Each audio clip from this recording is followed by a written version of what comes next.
ಅವರದೇ ಆದಂತಹ ಒಂದು ಸಂವಹನ ಸಲಹಾ ಕಂಪನಿಯನ್ನ ಇಡೀ ಭಾರತದಲ್ಲಿ ಅದು ನಂಬರ್ 1 ಕಂಪನಿ ಅನ್ನುವಂತಹ ಹೆಗ್ಗಳಿಕೆಯನ್ನು ಗಳಿಸಿದ ಕಂಪನಿಯ ಸಂಸ್ಥಾಪಕರು ಮತ್ತು ಅದರ ಸಿಇಒ ಆಗಿರುವಂತಹ ರವಿಶಂಕರ್ ಅವರು ನಮ್ಮ ಜೊತೆ ಜಾಯ್ನ್ ಆಗಿದ್ದಾರೆ.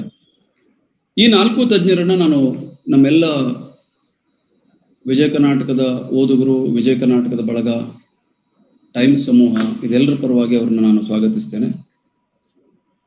ಪ್ರಧಾನವಾಗಿ ನಮ್ಮ ವೀಕ್ಷಕರು ಬೇರೆ ಬೇರೆ ಭಾಗಗಳಿಂದ ಈ ಕಾರ್ಯಕ್ರಮವನ್ನ ಬಹಳ ಉತ್ಸುಕತೆಯಿಂದ ನೋಡ್ತಾ ಇದ್ದಾರೆ. ಅವ್ರನ್ನು ಕೂಡ ನಾನು ಈ ಸಂದರ್ಭದಲ್ಲಿ ಸ್ವಾಗತಿಸ್ತೇನೆ. ನಾವು 3 ಹಂತದಲ್ಲಿ ಚರ್ಚೆಯನ್ನ ಮಾಡೋಣ ಅನ್ನುವಂಥ ವಿನಂತಿಯನ್ನ ತಮ್ಮ ಜೊತೆ ಮಾಡ್ಕೊಳ್ತಾ ಇದ್ದೀನಿ. ಮೊದಲನೇದಾಗಿ, ನೀವು 4 ಜನ ನಿಮ್ಮ ಏರಿಯಾಕ್ಕೆ ಸಂಬಂಧಪಟ್ಟ ಹಾಗೆ ಮತ್ತು ಕಾಮನ್ ಮ್ಯಾನ್ ಪರ್ಸ್ಪೆಕ್ಟಿವ್ ಇಂದ ಈ ಬಜೆಟ್ ಅನ್ನ ನಾವು ಯಾವ ರೀತಿ ಸ್ವೀಕಾರ ಮಾಡಬೇಕು, ಜನಸಾಮಾನ್ಯರಿಗೆ ಈ ಬಜೆಟ್ ಬಗ್ಗೆ ನಾವು ಏನ್ ಹೇಳ್ಬೇಕು. ನಾನೀಗ ಹೇಳ್ದಾಗೆ ಉದ್ಯೋಗ, ಉದ್ಯಮ,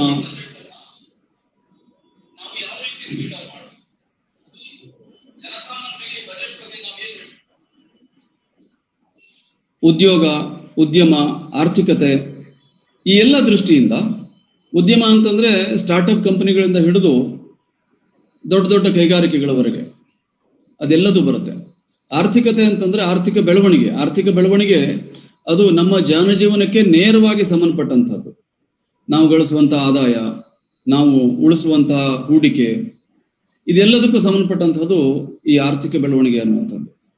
ಅದರ ಜೊತೆಗೆ ಬೇರೆ ಬೇರೆ ಕೃಷಿ ಇರ್ಬೋದು, ಮೂಲಸೌಕರ್ಯ ಕೂಡ ನಮ್ಮ ದೇಶದ ಅಭಿವೃದ್ಧಿಯ ಮಾನದಂಡಗಳಲ್ಲಿ ಬಹಳ ಪ್ರಮುಖವಾದಂಥದ್ದು.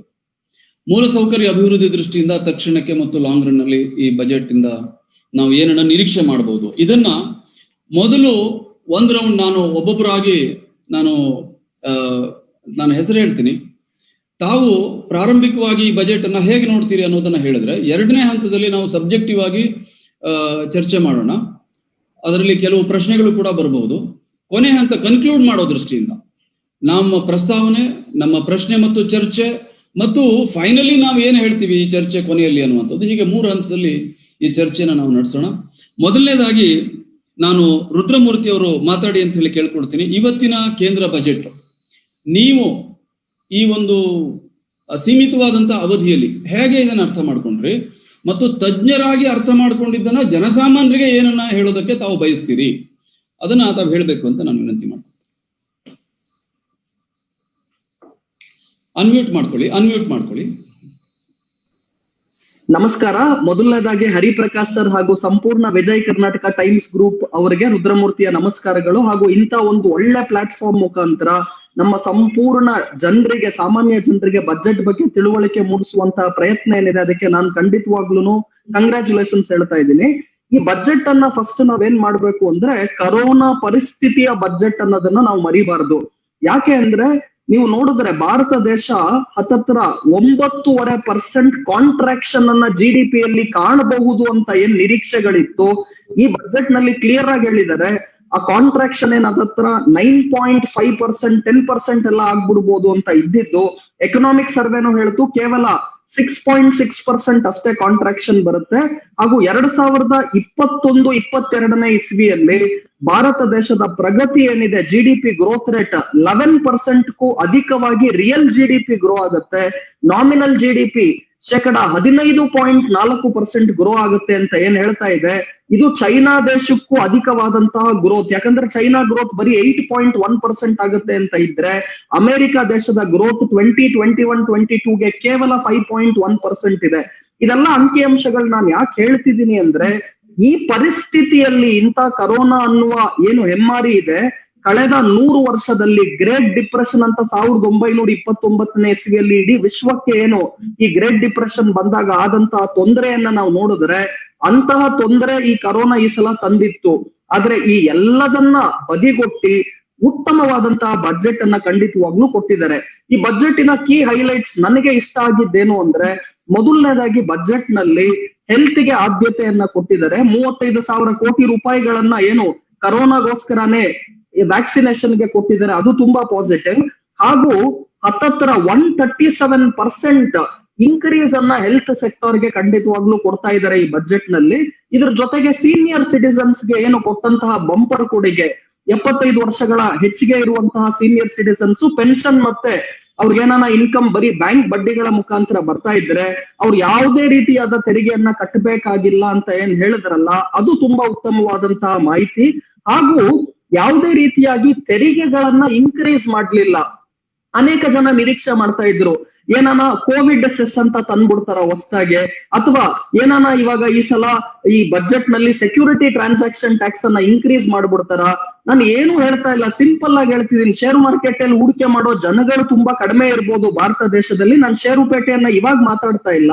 ಆದ್ರೆ ನಮ್ಮ ಸೆನ್ಸೆಕ್ಸ್ ಮತ್ತೆ ನಿಫ್ಟಿ ಸೂಚ್ಯಾಂಕವನ್ನ ತಾವು ನೋಡೋದಾದ್ರೆ ಅದು ಹೇಳ್ತಾ ಇದೆ ಇವತ್ತಿನ ಬಜೆಟ್ ಎಷ್ಟ್ ಚೆನ್ನಾಗಿದೆ ಅಂತ. ನಾನ್ ಹೇಳ್ತಾ ಇಲ್ಲ.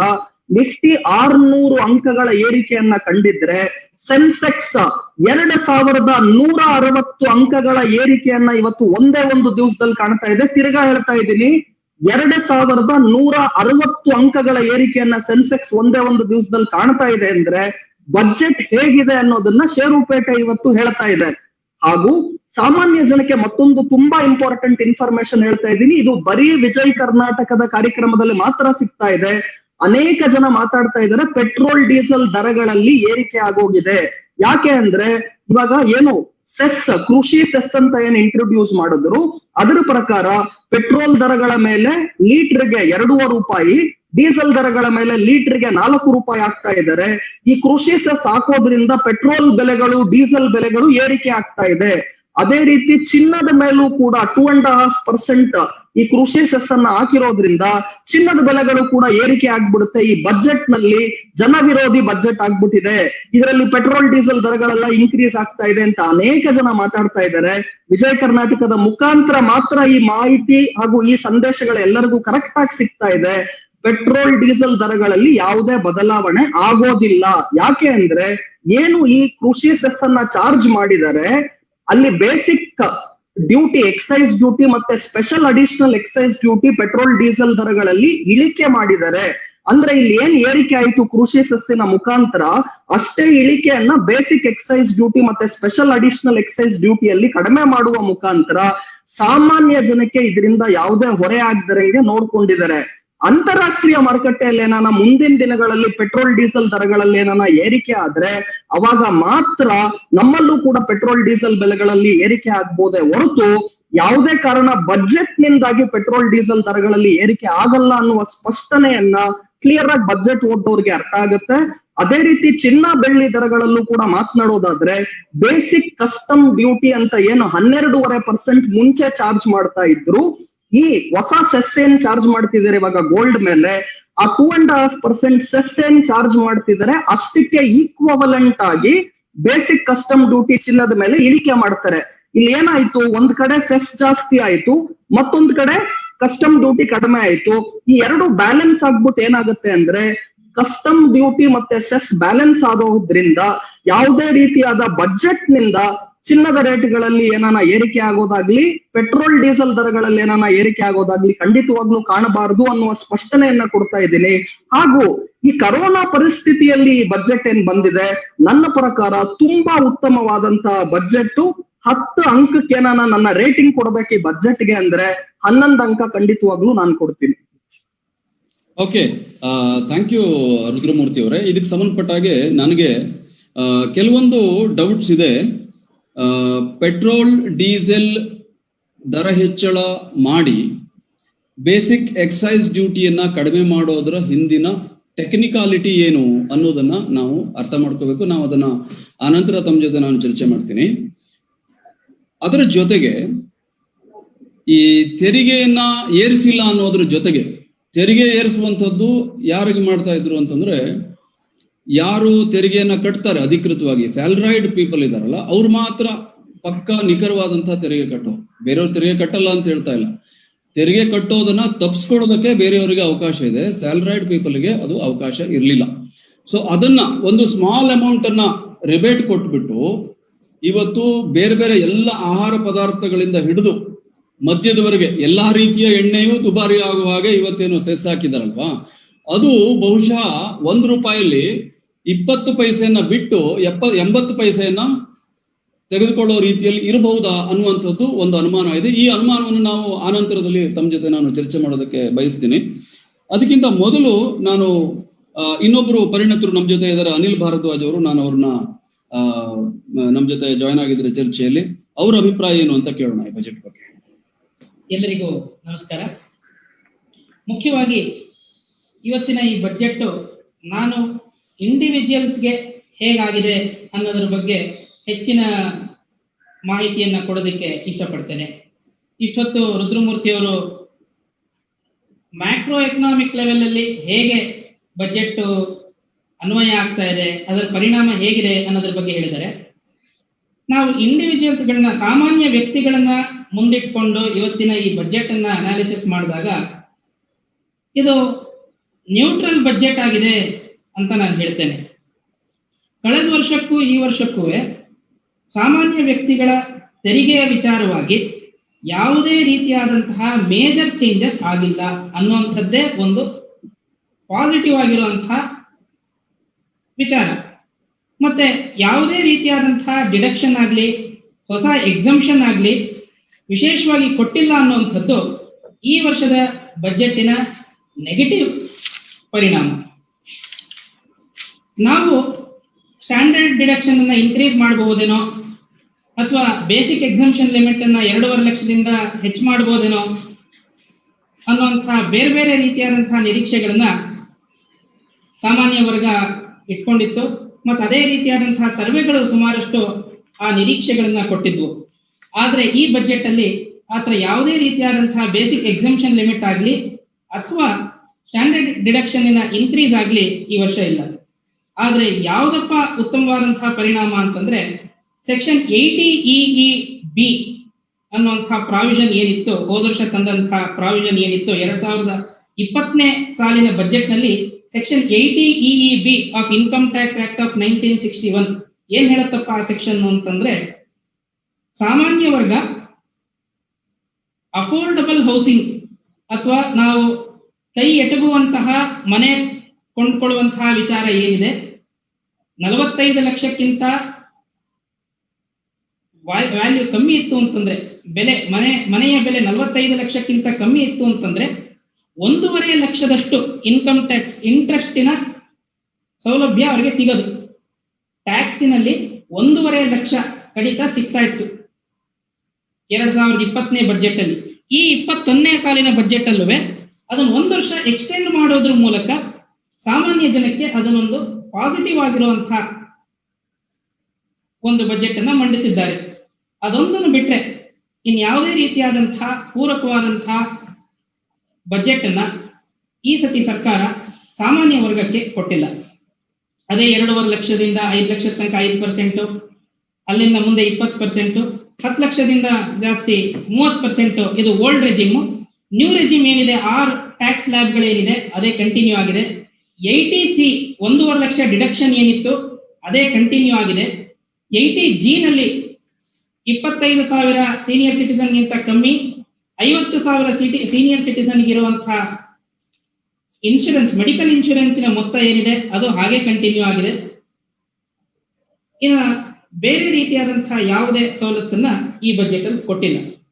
ಒಂದು ವಿಚಾರ ರುದ್ರಮೂರ್ತಿ ಅವರು ಹೇಳಿದ್ದನ್ನ ನಾನು ಏನು ಇನ್ನು ಹೆಚ್ಚಿನ ರೀತಿಯಲ್ಲಿ ಹೇಳೋದಕ್ಕೆ ಇಷ್ಟಪಡ್ತೀನಿ ಅಂತಂದ್ರೆ, ಸೀನಿಯರ್ ಸಿಟಿಸನ್ ಅಂತಂದ್ರೆ 75 ವರ್ಷಕ್ಕಿಂತ ಮೇಲ್ಪಟ್ಟ ಜನರು ಟ್ಯಾಕ್ಸ್ ಕಟ್ಟುವ ಹಾಗಿಲ್ಲ ಅಂತ ಮಾಡಿಲ್ಲ, ಅವರು ರಿಟರ್ನ್ಸ್ ಫೈಲ್ ಮಾಡೋ ಹಾಗಿಲ್ಲ ಅನ್ನುವಷ್ಟನ್ನೇ ಹೇಳಿದ್ದಾರೆ. ಅವ್ರಿಗೆ ಇನ್ನ ಟ್ಯಾಕ್ಸ್ ಬರುತ್ತೆ.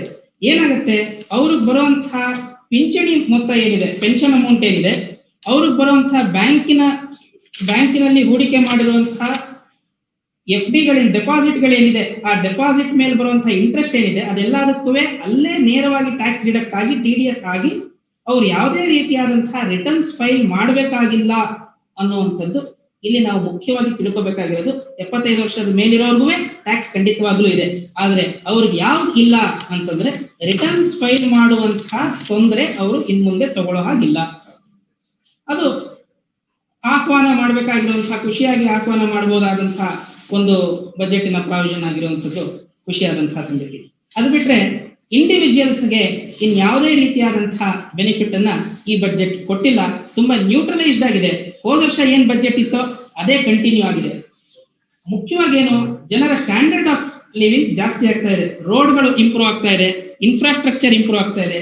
ಈ ಎಲ್ಲಾದ್ರ ಮೇಲೂ ಸುಮಾರಷ್ಟು ಮೊತ್ತವನ್ನ ಮೀಸಲಿಟ್ಟಿರೋದ್ರಿಂದ ಅವರ ಸ್ಟ್ಯಾಂಡರ್ಡ್ ಆಫ್ ಲಿವಿಂಗ್ ಉತ್ತಮವಾಗತ್ತೆ ಅನ್ನುವಂಥದ್ದು ನನ್ನ ಅಭಿಪ್ರಾಯ. ಥ್ಯಾಂಕ್ ಯು ಅನಿಲ್ ಭಾರದ್ವಾಜ್ ಅವರೇ. ವಿಶೇಷವಾಗಿ ತಾವು ಹೇಳಿದಂತಹ ವಿಚಾರದಲ್ಲಿ 75 ವರ್ಷ ಮೇಲ್ಪಟ್ಟವರು ತೆರಿಗೆ ಕಟ್ಟೋ ಹಾಗಿಲ್ಲ, ಅವರಿಗೆಲ್ಲ ಟ್ಯಾಕ್ಸ್ ಎಕ್ಸೆಂಪ್ಷನ್ ಸಿಕ್ಬಿಟ್ಟಿದೆ ಅಂತ ಬಹಳ ಎಲ್ಲರೂ ಖುಷಿಯಲ್ಲಿದ್ರು.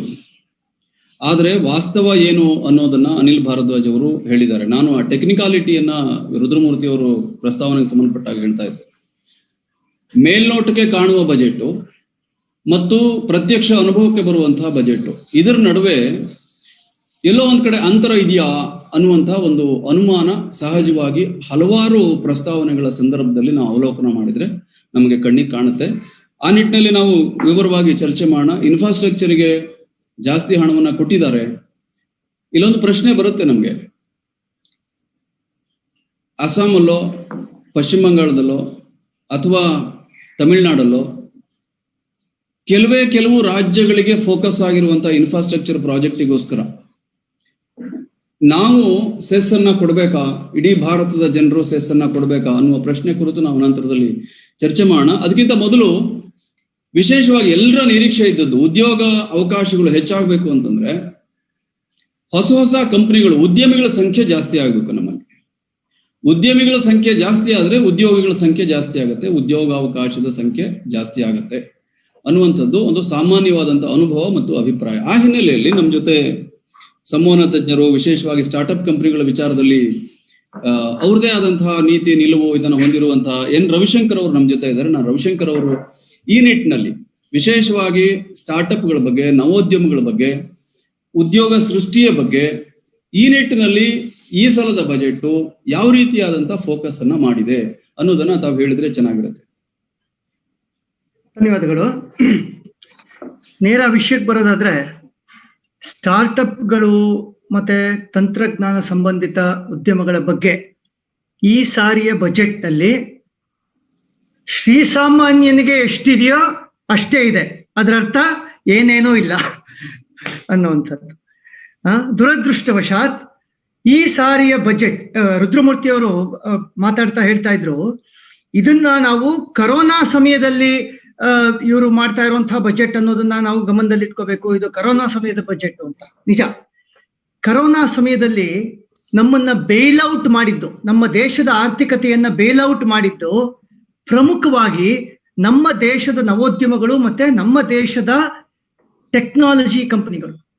ಎಷ್ಟೋ ನಮ್ಮ ಜೀವನದ ಹಲವು ಆಯಾಮಗಳನ್ನ, starting from supply chain to education to food delivery to everything that you can imagine. ಇವತ್ತು ನಾವು ಮನೆಯಿಂದ ಕುತ್ಕೊಂಡು ಕೆಲಸ ಮಾಡ್ತಾ ಇದೀವಿ, ಇವತ್ತು ನಾವು ಈ ತರದೊಂದು ಪ್ಲಾಟ್ಫಾರ್ಮ್ ಅಲ್ಲಿ ಮಾತಾಡ್ತಾ ಇದೀವಿ ಅನ್ನೋದ್ರಿಂದ ಹಿಡಿದು ಪ್ರತಿಯೊಂದಕ್ಕೂ ಕಾರಣೀಭೂತ ಆಗಿದ್ದು ಭಾರತದ ನವೋದ್ಯಮಗಳು. ಅದರ ಬಗ್ಗೆ ಇವತ್ತಿನ ಬಜೆಟ್ ದಿವ್ಯವಾದಂತಹ ತಾತ್ಸಾರವನ್ನ ತೋರಿಸ್ತಾ ಇದೆ. And that is extremely disappointing. ಇದು ಅತ್ಯಂತ ನಿರಾಶಾದಾಯಕವಾದಂತಹ ಬಜೆಟ್ ಸ್ಟಾರ್ಟ್ಅಪ್ಗಳು ಮತ್ತೆ ತಂತ್ರಜ್ಞಾನ ಸಂಬಂಧಿತ ಉದ್ಯಮಗಳ ದೃಷ್ಟಿಯಿಂದ. ಏನೋ ಸಣ್ಣ ಪುಟ್ಟ ಇದು ಟ್ಯಾಕ್ಸ್ ಹಾಲಿಡೇನ ಇನ್ನೊಂದು ವರ್ಷ ಎಕ್ಸ್ಟೆಂಡ್ ಮಾಡ್ತೀವಿ ಅಂತ ಅಂದಿದ್ದಾರೆ. ಆಮೇಲೆ ಸ್ಮಾಲ್ ಕಂಪನಿ ಅನ್ನೋದ್ರ ಡೆಫಿನಿಷನ್ ಅನ್ನ ಚೇಂಜ್ ಮಾಡ್ತೀವಿ ಅಂತ ಹೇಳಿದ್ದಾರೆ. ಸ್ಟಾರ್ಟ್ಅಪ್ ಅಂತ ಅಂದ್ರೆ ಆಮೇಲೆ ಏನೋ ಟ್ಯಾಕ್ಸ್ ಹಾಲಿಡೇ. ಸ್ಟಾರ್ಟ್ಅಪ್ ಸ್ವಾಮಿ, ಹೂಡಿಕೆ ಇರುವಂತ ಸ್ಟೇಜ್ ಅಲ್ಲಿ ಟ್ಯಾಕ್ಸ್ ಕಟ್ಟೋ ಪ್ರಶ್ನೆನೇ ಬರಲ್ಲ. ಇನ್ನಲ್ಲಿ ಇವರು ಅದನ್ನ ಎಕ್ಸ್ಟೆಂಡ್ ಮಾಡಿ ಅದರಿಂದ ಆಗ್ಬೇಕಾದಂತದ್ದೇನೂ ಇಲ್ಲ. ಸೊ ಏನಂದ್ರೆ ಏನೂ ಇಲ್ಲ. ನಮ್ಮ ದೇಶದ ಡಿಜಿಟಲ್ ಇನ್ಫ್ರಾಸ್ಟ್ರಕ್ಚರ್ಗೆ ಮಿಕ್ಕಂತೆ ಅವ್ರ ಇನ್ಫ್ರಾಸ್ಟ್ರಕ್ಚರ್ ಅಂತ ಮಾತು ಬಂದಿದೆಯಲ್ಲ ಇವತ್ತು ಬಜೆಟ್ ಅಲ್ಲಿ ಎಷ್ಟೋ ಸಾರಿ. ಇನ್ಫ್ರಾಸ್ಟ್ರಕ್ಚರ್ನ ನಾವು ಇವತ್ತು ವಿಜುವಲೈಸ್ ಮಾಡ್ಕೋಬೇಕಾದ್ರೆ 2 ತರ ವಿಜುವಲೈಸ್ ಮಾಡ್ಕೋಬೇಕು. ಫಿಸಿಕಲ್ ಇನ್ಫ್ರಾಸ್ಟ್ರಕ್ಚರ್ ಮತ್ತೆ ಡಿಜಿಟಲ್ ಇನ್ಫ್ರಾಸ್ಟ್ರಕ್ಚರ್ ಅಂತ. ನಮಗೆ ಕಾಣಿಸಿರೋದು ಇವತ್ತು ಬರೀ ಫಿಸಿಕಲ್ ಇನ್ಫ್ರಾಸ್ಟ್ರಕ್ಚರ್ ಅಷ್ಟೇ. ಡಿಜಿಟಲ್ ಇನ್ಫ್ರಾಸ್ಟ್ರಕ್ಚರ್ ಬಗ್ಗೆ ದಿವ್ಯವಾದಂತಹ ನಿರ್ಲಕ್ಷ್ಯ ನಾನು ಹೇಳಿದ ಹಾಗೆ ಇವತ್ತು ಕಂಡಿದೆ. ಏನಂದ್ರೆ ಏನೂ ಅಲೋಕೇಶನ್ ಇಲ್ಲ. ಸ್ಟಾರ್ಟ್ಅಪ್ಗಳಿಗಾಗ್ಲಿ ತಂತ್ರಜ್ಞಾನ ಸಂಬಂಧಿತ ಉದ್ಯಮಗಳಾಗ್ಲಿ ಎಲ್ಲೋ ಒಂದು ಫೈನ್ ಪ್ರಿಂಟ್ ಅಲ್ಲಿ ಅಡುಕೊಂಡಿದ್ರೆ ನನಗೆ ಗೊತ್ತಿಲ್ಲ, ಇದು ನಾವು ತಕ್ಷಣ ಮಾತಾಡ್ತಾ ಇರೋದ್ರಿಂದ. ಆದ್ರೆ ಮೇಲ್ನೋಟಕ್ಕಂತೂ ಸಿಗ್ನಿಫಿಕೆಂಟ್ ಆಗಿ ಏನಾದ್ರು ಇದ್ದಿದ್ರೆ ಅದು ಫೈನಾನ್ಸ್ ಮಿನಿಸ್ಟರ್ ಭಾಷಣದಲ್ಲಿ ಬರ್ತಾ ಇತ್ತು. ಅಂಥದ್ದಂತೂ ಯಾವುದೂ ಇಲ್ಲ. ಈ ಬಜೆಟ್ ಸ್ವಲ್ಪ ದಿನ ಮುಂಚೆ ಪ್ರಧಾನಿ ಮೋದಿ ಅವರು 1,000 ಕೋಟಿ ರೂಪಾಯಿ ಸ್ಟಾರ್ಟ್ಅಪ್ ಇಂಡಿಯಾಕ್ಕೆ ಅಂತ ಎಲ್ಲ ಹೇಳಿದ್ರು. 1,000 ಕೋಟಿನೂ ನಿಜ ಹೇಳ್ಬೇಕು ಅಂತಂದ್ರೆ ಏನೇನೂ ಅಲ್ಲ. ಸ್ಟಾರ್ಟ್ಅಪ್ಗಳು, ಗಮನದಲ್ಲಿಟ್ಕೊಳ್ಳಿ, ಸ್ಟಾರ್ಟ್ಅಪ್ಗಳು ನಮ್ಮ ದೇಶದಲ್ಲಿ ಪ್ರತಿ ವಾರ, ಎವ್ರಿ ವೀಕ್ ಸರಾಸರಿ 1,000 ಕೋಟಿಗಿಂತ ಹೆಚ್ಚನ್ನ ಪ್ರೈವೇಟ್ ವೆಂಚರ್ ಫಂಡಿಂಗ್ ಅಲ್ಲಿ ರೇಸ್ ಮಾಡುತ್ತೆ. Okay, every week after week government 1,000 crore ಈ ಸ್ಟಾರ್ಟ್ಅಪ್ ಗಳಿಗೆ, ಆಕ್ಸಿಲರೇಟ್ ಇನ್ಕ್ಯುಬೇಟರ್ ಪ್ರೋಗ್ರಾಮ್ಗಳಿಗೆ ಅಂತ ಏನೋ ಹೇಳಿತ್ತು. ಅದು ಬಜೆಟ್ ಇದಲ್ಲ, ಬಜೆಟ್ ವ್ಯಾಪ್ತಿಗಿಂತ ಹೊರಗಿದೆ ಅದು. ಆದ್ರೂ ಬಜೆಟ್ ಗಿಂತ ಸ್ವಲ್ಪ ಮುಂಚೆ ಹೇಳಿದ್ರಿಂದ ಬಹುಶಃ ಅದನ್ನ ಸಪರೇಟ್ ಆಗಿ ಅನೌನ್ಸ್ ಮಾಡಕ್ಕೆ ಅಂತ ತಗೊಂಡ್ರು ಅಂತ ಇಟ್ಕೊಂಡು ಅದನ್ನ ನಾವು ಬಜೆಟ್ ವ್ಯಾಪ್ತಿಗೆ ಅಂತಾನೆ ತಗೊಂಡ್ರು ಕೂಡ even that is very very negligible. So ಸಮರಿನಲ್ಲಿ ಹೇಳ್ಬೇಕು ಅಂತಂದ್ರೆ,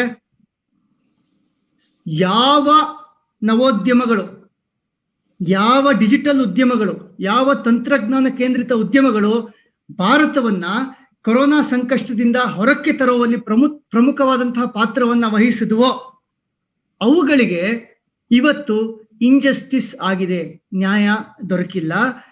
ಅವುಗಳ ಇಂಪಾರ್ಟೆನ್ಸ್ನ, ಅವುಗಳ ಪ್ರಾಮುಖ್ಯತೆನ ಅರಿಯದೆ ನಾವು ಬಹಳ ದೊಡ್ಡ ತಪ್ಪು ಮಾಡಿದೀವಿ ಅಂತ ಅನ್ಸುತ್ತೆ. ನಾವು ದೊಡ್ಡ ದೊಡ್ಡ ಮಾತುಗಳನ್ನ ಆಡ್ತಾ ಇದೀವಿ, ಆತ್ಮನಿರ್ಭರ ಇನ್ಫ್ರಾಸ್ಟ್ರಕ್ಚರ್, ಅದು ಇದು ಅಂತ ಎಲ್ಲಾನು. ಡಿಜಿಟಲ್ ಇನ್ಫ್ರಾಸ್ಟ್ರಕ್ಚರ್ಗೆ ನಾವು ಒತ್ತು ಕೊಡದೆ ಉದ್ಯಮಗಳನ್ನ ಸೃಷ್ಟಿಸಕ್ ಸಾಧ್ಯ ಇಲ್ಲ, ಉದ್ಯೋಗಗಳನ್ನ ಸೃಷ್ಟಿಸೋದಕ್ಕೆ ಸಾಧ್ಯ ಇಲ್ಲ. ಭವ್ಯ ಭಾರತದ ಕಲ್ಪನೆಗೆ ನಾವು ಅಡ್ಡಗಾಲು ಹಾಕುವಂತ ಕೆಲಸನ ಮಾಡಿದೀವಿ by ignoring startups and technology enabled businesses in today's budget ಅಂತ ನಾನು ಬಹಳ ವಿಷಾದದಿಂದ, ಬಹಳ ಖೇದದಿಂದ, ಬಹಳ ಡಿಸಪಾಯಿಂಟ್ಮೆಂಟ್ ಇಂದ ಹೇಳ್ತಾ ಇದ್ದೀನಿ. ಬಹಳ ನಿರೀಕ್ಷೆ ಸೃಷ್ಟಿಸಿದಂತಹ ಬಜೆಟ್ ಇದು. ಹಿಂದೆಂದೂ ನೀವು ಕಂಡು ಕೇಳಿಲ್ದೇ ಇರುವಂತಹ ಬಜೆಟ್ ನ ನಾವು ನಿಮಗೆ ಕೊಡ್ತೀವಿ, ಬಜೆಟ್ ಲೈಕ್ ನೆವರ್ ಬಿಫೋರ್ ಅಂತ ಫೈನಾನ್ಸ್ ಮಿನಿಸ್ಟರ್ 10 ಬಾರಿ ಹೇಳಿದ್ರು. ಅದನ್ನೆಲ್ಲ ಮಾಧ್ಯಮಗಳು ಆಂಪ್ಲಿಫೈ ಮಾಡಿದ್ವು. ನಾವು ಬಹಳ ನಿರೀಕ್ಷೆನಲ್ಲಿದ್ವಿ. ಐ ಎಕ್ಸ್ಟ್ರೀಮ್ಲಿ ಡಿಸಪಾಯಿಂಟೆಡ್ ಅಂತ ನಾನು ಇವತ್ತು ಹೇಳ್ಬೇಕಾಗಿ. ಬಹುಶಃ ನನಗನ್ಸೋದು ರವಿಶಂಕರ್ ಅವರೇ, ನಾವು ಹಿಂದೆಂದೂ ಕಾಣದಂತಹ ಬಜೆಟ್ ಅಂದ್ರೆ, ಬಜೆಟ್ ಅಲ್ಲಿ ಏನಾದ್ರೂ ಒಂದಲ್ಲ ಒಂದು ನಿರೀಕ್ಷೆ ಮತ್ತು ಆ ನಿರೀಕ್ಷೆಯ ಸಾಕಾರ ಇದ್ದೇ ಇರುತ್ತೆ. ಹಾಗಾಗಿ ಅದೇನೂ ಇಲ್ಲದೆ ಹೋದಂತಹ ಬಜೆಟ್ ಅನ್ನ ನಾನು ಕೊಡ್ತಾ ಇದ್ದೀನಿ ಅಂತ ಬಹುಶಃ ದೇಶದ ಜನರನ್ನ ಮೆಂಟಲಿ ಪ್ರಿಪೇರ್ ಮಾಡೋ ದೃಷ್ಟಿಯಿಂದ ಫೈನಾನ್ಸ್ ಮಿನಿಸ್ಟರ್ ರಿಪೀಟೆಡ್ಲಿ ಹೇಳಿದ್ರ ಅನ್ನೋ ಅನುಮಾನ ನಮಗೆ ಕಾಡುತ್ತೆ. ಯಾಕಂದ್ರೆ ಎಲ್ಲಾ ಸೆಕ್ಟರ್ಗಳಲ್ಲೂ ಈ ಡಿಸಪಾಯಿಂಟ್ಮೆಂಟ್ ಅನ್ನ ನೋಡಿದಾಗ ನಮಗೆ ಹಾಗನ್ಸುತ್ತೆ. ನೋಡೋಣ, ನಾವು ಒಟ್ಟಾರೆ ನಾವು ವಿಶೇಷವಾಗಿ ಸೆಕ್ಟರ್ ವೈಸ್ ಒಂದ್ ನಿಮಿಷ ತಗೊಳ್ಬೋದಾ? ಪೂರಕವಾಗಿ ರುದ್ರಮೂರ್ತಿ ಅವರು ಒಂದು ಮಾತು ಹೇಳಿದ್ರು. ಇವತ್ತು ಈ ಸೆನ್ಸೆಕ್ಸ್ ಥಮ್ಸ್ ಅಪ್ ಕೊಟ್ಟಿದೆ. ರವಿಶಂಕರ್ ಅವರು ಅದನ್ನ ನೆಕ್ಸ್ಟ್ ಇದ್ರಲ್ಲಿ ತಗೋಣ. ನಾನು ಅದನ್ನ ಅದಕ್ಕೆ ಇನ್ನೂ ಸ್ವಲ್ಪ ಬ್ರೀಫ್ ಪೀಠಿಕೆಯನ್ನ ಹಾಕಿ ಅದನ್ನ ವಿಸ್ತೃತವಾಗಿ ಚರ್ಚೆ ಮಾಡೋಣ. ನಮ್ ಜೊತೆ ತೇಜಸ್ BS ಅವರು ಇದ್ದಾರೆ. ಅವರು ಅಕೌಂಟೆನ್ಸಿ ಪ್ರೊಫೆಸರ್ ಕೂಡ, ಬಜೆಟ್ ಬಗ್ಗೆ ಅವರದೇ ಆದಂತಹ ನಿಲುವನ್ನ ಹೊಂದಿದ್ದಾರೆ. ತೇಜಸ್ ಅವರು ಮಾತಾಡಿ. ಈ ಬಜೆಟ್ ಶ್ರೀಸಾಮಾನ್ಯರಿಗೆ ಜಾಸ್ತಿ ಕೊಟ್ಟಿಲ್ಲ. ಆದ್ರೆ ನೀವು ನೋಡಿದ್ರೆ ಅಲೋಕೇಶನ್ ಎಲ್ಲಿ ಮಾಡಿದ್ದಾರೆ ಅಂದ್ರೆ ಇನ್ಫ್ರಾಸ್ಟ್ರಕ್ಚರ್ ನಲ್ಲಿ ತುಂಬಾ ಅಲೋಕೇಶನ್ ಮಾಡಿದ್ದಾರೆ. ರೂರಲ್ ಡೆವಲಪ್ಮೆಂಟ್ ಜಾಸ್ತಿ ಅಲೋಕೇಶನ್ ಆಗಿದೆ. ಕನ್ಸ್ಯೂಮರ್ ಅಫೇರ್ಸ್ಗೆ ತುಂಬಾ ಅಲೋಕೇಶನ್ ಮಾಡಿದ್ದಾರೆ. ಡಿಫೆನ್ಸ್ಗೆ ಮ್ಯಾಕ್ಸಿಮಮ್ ಅಲೋಕೇಶನ್ ಮಾಡಿದ್ದಾರೆ. ಆಲ್ಮೋಸ್ಟ್ 1/3 ಆಫ್ ದ ಬಜೆಟ್ ಅನ್ನ ಡಿಫೆನ್ಸ್ ಅಲೋಕೇಶನ್ ಮಾಡಿದ್ದಾರೆ. ಸೊ ಈ ಬಜೆಟ್ ನಲ್ಲಿ ತುಂಬಾ ಅಲೋಕೇಶನ್ಸ್ ಡಿಫೆನ್ಸ್ ಇನ್ಫ್ರಾಸ್ಟ್ರಕ್ಚರ್ ಆಗಿರೋದ್ರಿಂದ ಅವರು ಟೆಕ್ನಾಲಜಿಕಲ್ ಎಂಪ್ಲಾಯ್ಮೆಂಟ್ ಅನ್ನ ನೋಡದೇ ಇರ್ಬೋದು, ಬಟ್ ಫಿಸಿಕಲ್ ಎಂಪ್ಲಾಯ್ಮೆಂಟ್ ಅಂದ್ರೆ ಮನ್ರೇಗಾಗೆ ಮ್ಯಾಕ್ಸಿಮಮ್ ಅಲೋಕೇಶನ್ ಮಾಡಿದ್ದಾರೆ. ಸೊ ಆಮೇಲೆ ಮಿನಿಮಮ್ ಸಬ್ಸಿಡಿ ಪ್ರೈಸಸ್ ಅನ್ನ, ಮಿನಿಮಮ್ ಸಪೋರ್ಟ್ ಪ್ರೈಸಸ್ ನ ಮ್ಯಾಕ್ಸಿಮಮ್ ಮಾಡಿದ್ದಾರೆ. ಲೈಕ್ ಮೇಡಮ್ ಹೇಳ್ತಾ ಇದ್ರು 90 ಕೋಟಿಯಿಂದ 25,000 ಕೋಟಿ ತನಕ ಕಾಟನ್ ಪ್ರೊಕ್ಯೂರ್ಮೆಂಟ್ ಮಾಡಿದೀವಿ ಅಂತ. ಲಾಸ್ಟ್ 6 ವರ್ಷದಲ್ಲಿ 2,500 ಪಟ್ಟನ್ನ ಜಾಸ್ತಿ ಮಾಡಿದ್ದಾರೆ. ಸೊ ಹಂಗ್ ನೋಡಕ್ ಹೋದ್ರೆ ಬಜೆಟ್ ರೂರಲ್ ಗೆ ಫ್ಯಾಕ್ಟರ್ ಆಗಿದೆ. Employment creation in terms of the hard labour ಏನಿದೆಯೋ ಅದಕ್ಕೆ ಜಾಸ್ತಿ ಒತ್ತು ಕೊಟ್ಟಿದ್ದಾರೆ. ದೇಶದ ರಕ್ಷಣೆಗೆ ಒತ್ತು ಕೊಟ್ಟಿದ್ದಾರೆ. ಇದಕ್ಕೆ ಟೆಕ್ನಾಲಜಿಗೆ ಒತ್ತು ಕೊಟ್ಟಿಲ್ಲ, ಶ್ರೀಸಾಮಾನ್ಯರಿಗೆ ಒತ್ತು ಕೊಟ್ಟಿಲ್ಲ. ಬಟ್ ಡಿಫೆನ್ಸ್ಗೆ ಮಾಡದೇ ಇದ್ರೆ ಇಲ್ಲಿ ಪಾಕಿಸ್ತಾನ ಮತ್ತೆ ಚೈನಾ ಎರಡೆರಡು ಇರ್ತಾ ಇತ್ತು, ಅಲ್ಲಿ ತುಂಬಾ ಪ್ರಾಬ್ಲಮ್ ಆಗಿರೋದು. ಅದಕ್ಕೋಸ್ಕರ ಡಿಫೆನ್ಸ್ಗೆ ಮ್ಯಾಕ್ಸಿಮಮ್ ಅಕ್ವಿಸಿಷನ್ಗೆ ಆಲ್ಮೋಸ್ಟ್ 4,78,000 crores, 15 ಲಕ್ಷ ಬಜೆಟ್ ನಲ್ಲಿ 4,70,000 ಅಂದ್ರೆ ಹೆಚ್ಚು ಕಡಿಮೆ 30-35% ಡಿಫೆನ್ಸ್ ಕೊಟ್ಟಿದ್ದಾರೆ. ಸೊ ಡಿಫೆನ್ಸ್ ಇನ್ಫ್ರಾಸ್ಟ್ರಕ್ಚರ್ಗೆ ತುಂಬಾ ಸ್ಪೆಂಡಿಂಗ್ ಆಗಿದೆ. ಸೊ ಇದೆರಡು ನಮಗೆ ಅತ್ಯಗತ್ಯ. ಇನ್ಫ್ರಾಸ್ಟ್ರಕ್ಚರ್ ಇಂದ ಎಂಪ್ಲಾಯ್ಮೆಂಟ್ ಕ್ರಿಯೇಟ್ ಆಗುತ್ತೆ. ಇನ್ಫ್ರಾಸ್ಟ್ರಕ್ಚರ್ ಮೇಲೆ ಖರ್ಚು ಮಾಡಿದ್ರೆ ಹೆಚ್ಚು ಕಡಿಮೆ 66 ಸೆಕ್ಟರಿಗೆ ಅದರದ್ದು ಬೂಮರಂಗ್ ಎಫೆಕ್ಟ್ ಇರುತ್ತೆ. ಇದನ್ನ ಡಾಮಿನೋಸ್ ಎಫೆಕ್ಟ್ ಅಂತ ಅಂತೀವಿ. ಅಲ್ಲಿ ಖರ್ಚು ಮಾಡಿದ್ರೆ ತುಂಬಾ ಪ್ರೊಡಕ್ಟಿವ್ ಇನ್ವೆಸ್ಟ್ಮೆಂಟ್ ಆಗುತ್ತೆ. ನೆಕ್ಸ್ಟು ಈ ಅಗ್ರಿಕಲ್ಚರಲ್ ಇನ್ಫ್ರಾಸ್ಟ್ರಕ್ಚರ್ ಡೆವಲಪ್ಮೆಂಟ್ ಸೆಸ್ ಅಂತ ಏನ್ ಹಾಕಿದಾರೋ ಅದರಿಂದ ಅಗ್ರಿಕಲ್ಚರಿಸ್ಟ್ಗೆ ಈ ಫಾರ್ಮ್ ಇನ್ಕಮ್ ಡಬಲ್ ಆಗೋ ತರ ಇನ್ 1-1.5 ವರ್ಷದಲ್ಲಿ ಡಬಲ್ ಆಗೋ ತರ ಮಾಡೋದಕ್ಕೆ ಈ ಇನ್ಫ್ರಾಸ್ಟ್ರಕ್ಚರ್ ಅನ್ನ ಹಾಕ್ತಾರೆ. So basically cold chains develop ಮಾಡ್ತಾರೆ. ಗೌರ್ಮೆಂಟ್ ಪ್ರೊಕ್ಯೂರ್ಮೆಂಟ್ ಅನ್ನ ಜಾಸ್ತಿ ಮಾಡ್ತಾ ಇದೆ, including at the MSP products ಯಾವ್ದಿದೆಯೋ ಅದಕ್ಕೆ ಇನ್ಫ್ರಾಸ್ಟ್ರಕ್ಚರ್ ನ ಕ್ರಿಯೇಟ್ ಮಾಡ್ತಾ ಇದೆ ಪ್ರೊಕ್ಯೂರ್ಮೆಂಟ್ಗೆ. ಇವತ್ತು ಫುಡ್ ಕಾರ್ಪೊರೇಷನ್ ಆಫ್ ಇಂಡಿಯಾದಲ್ಲಿ ಮೇಜರ್ ಪ್ರೊಕ್ಯೂರ್ಮೆಂಟ್ ಆಗೋದೆಲ್ಲ ಹಾಳಾಗಿ ಹೋಗ್ತಾ ಇದೆ, ಅದಕ್ಕೆ ಇನ್ಫ್ರಾಸ್ಟ್ರಕ್ಚರ್ ಇಲ್ಲ. ಈ ಸೆಸ್ ಕಲೆಕ್ಟ್ ಮಾಡಿ ಅಲ್ಲಿ ಇನ್ಫ್ರಾಸ್ಟ್ರಕ್ಚರ್ ಹಾಕೋದ್ರಿಂದ ನಿಮ್ಗೆ ಫಾರ್ಮರ್ಸ್ಗೆ ಒಳ್ಳೆ ದರ ಸಿಗೋದ್ರ ಜೊತೆಗೆ ದೇಶದ ಫುಡ್ ಸೆಕ್ಯೂರಿಟಿ ಆಗುತ್ತೆ. ಸೊ ಟೆಕ್ನಾಲಜಿಕಲಿ ಮಾಡಿಲ್ಲ, ಸ್ಟಾರ್ಟ್ಅಪ್ಸ್ಗೆ ಇನ್ಕ್ಯುಬೇಷನ್ ಏನು ಕೊಟ್ಟಿಲ್ಲ, ಬಟ್ ಎಂಪ್ಲಾಯ್ಮೆಂಟ್ ಜನರೇಷನ್ ಆಗತ್ತೆ ಈ ಬಜೆಟ್ ಇಂದ, ಇನ್ಫ್ರಾಸ್ಟ್ರಕ್ಚರ್ ಖರ್ಚು ಮಾಡ್ತಾ ಇರೋದ್ರಿಂದ.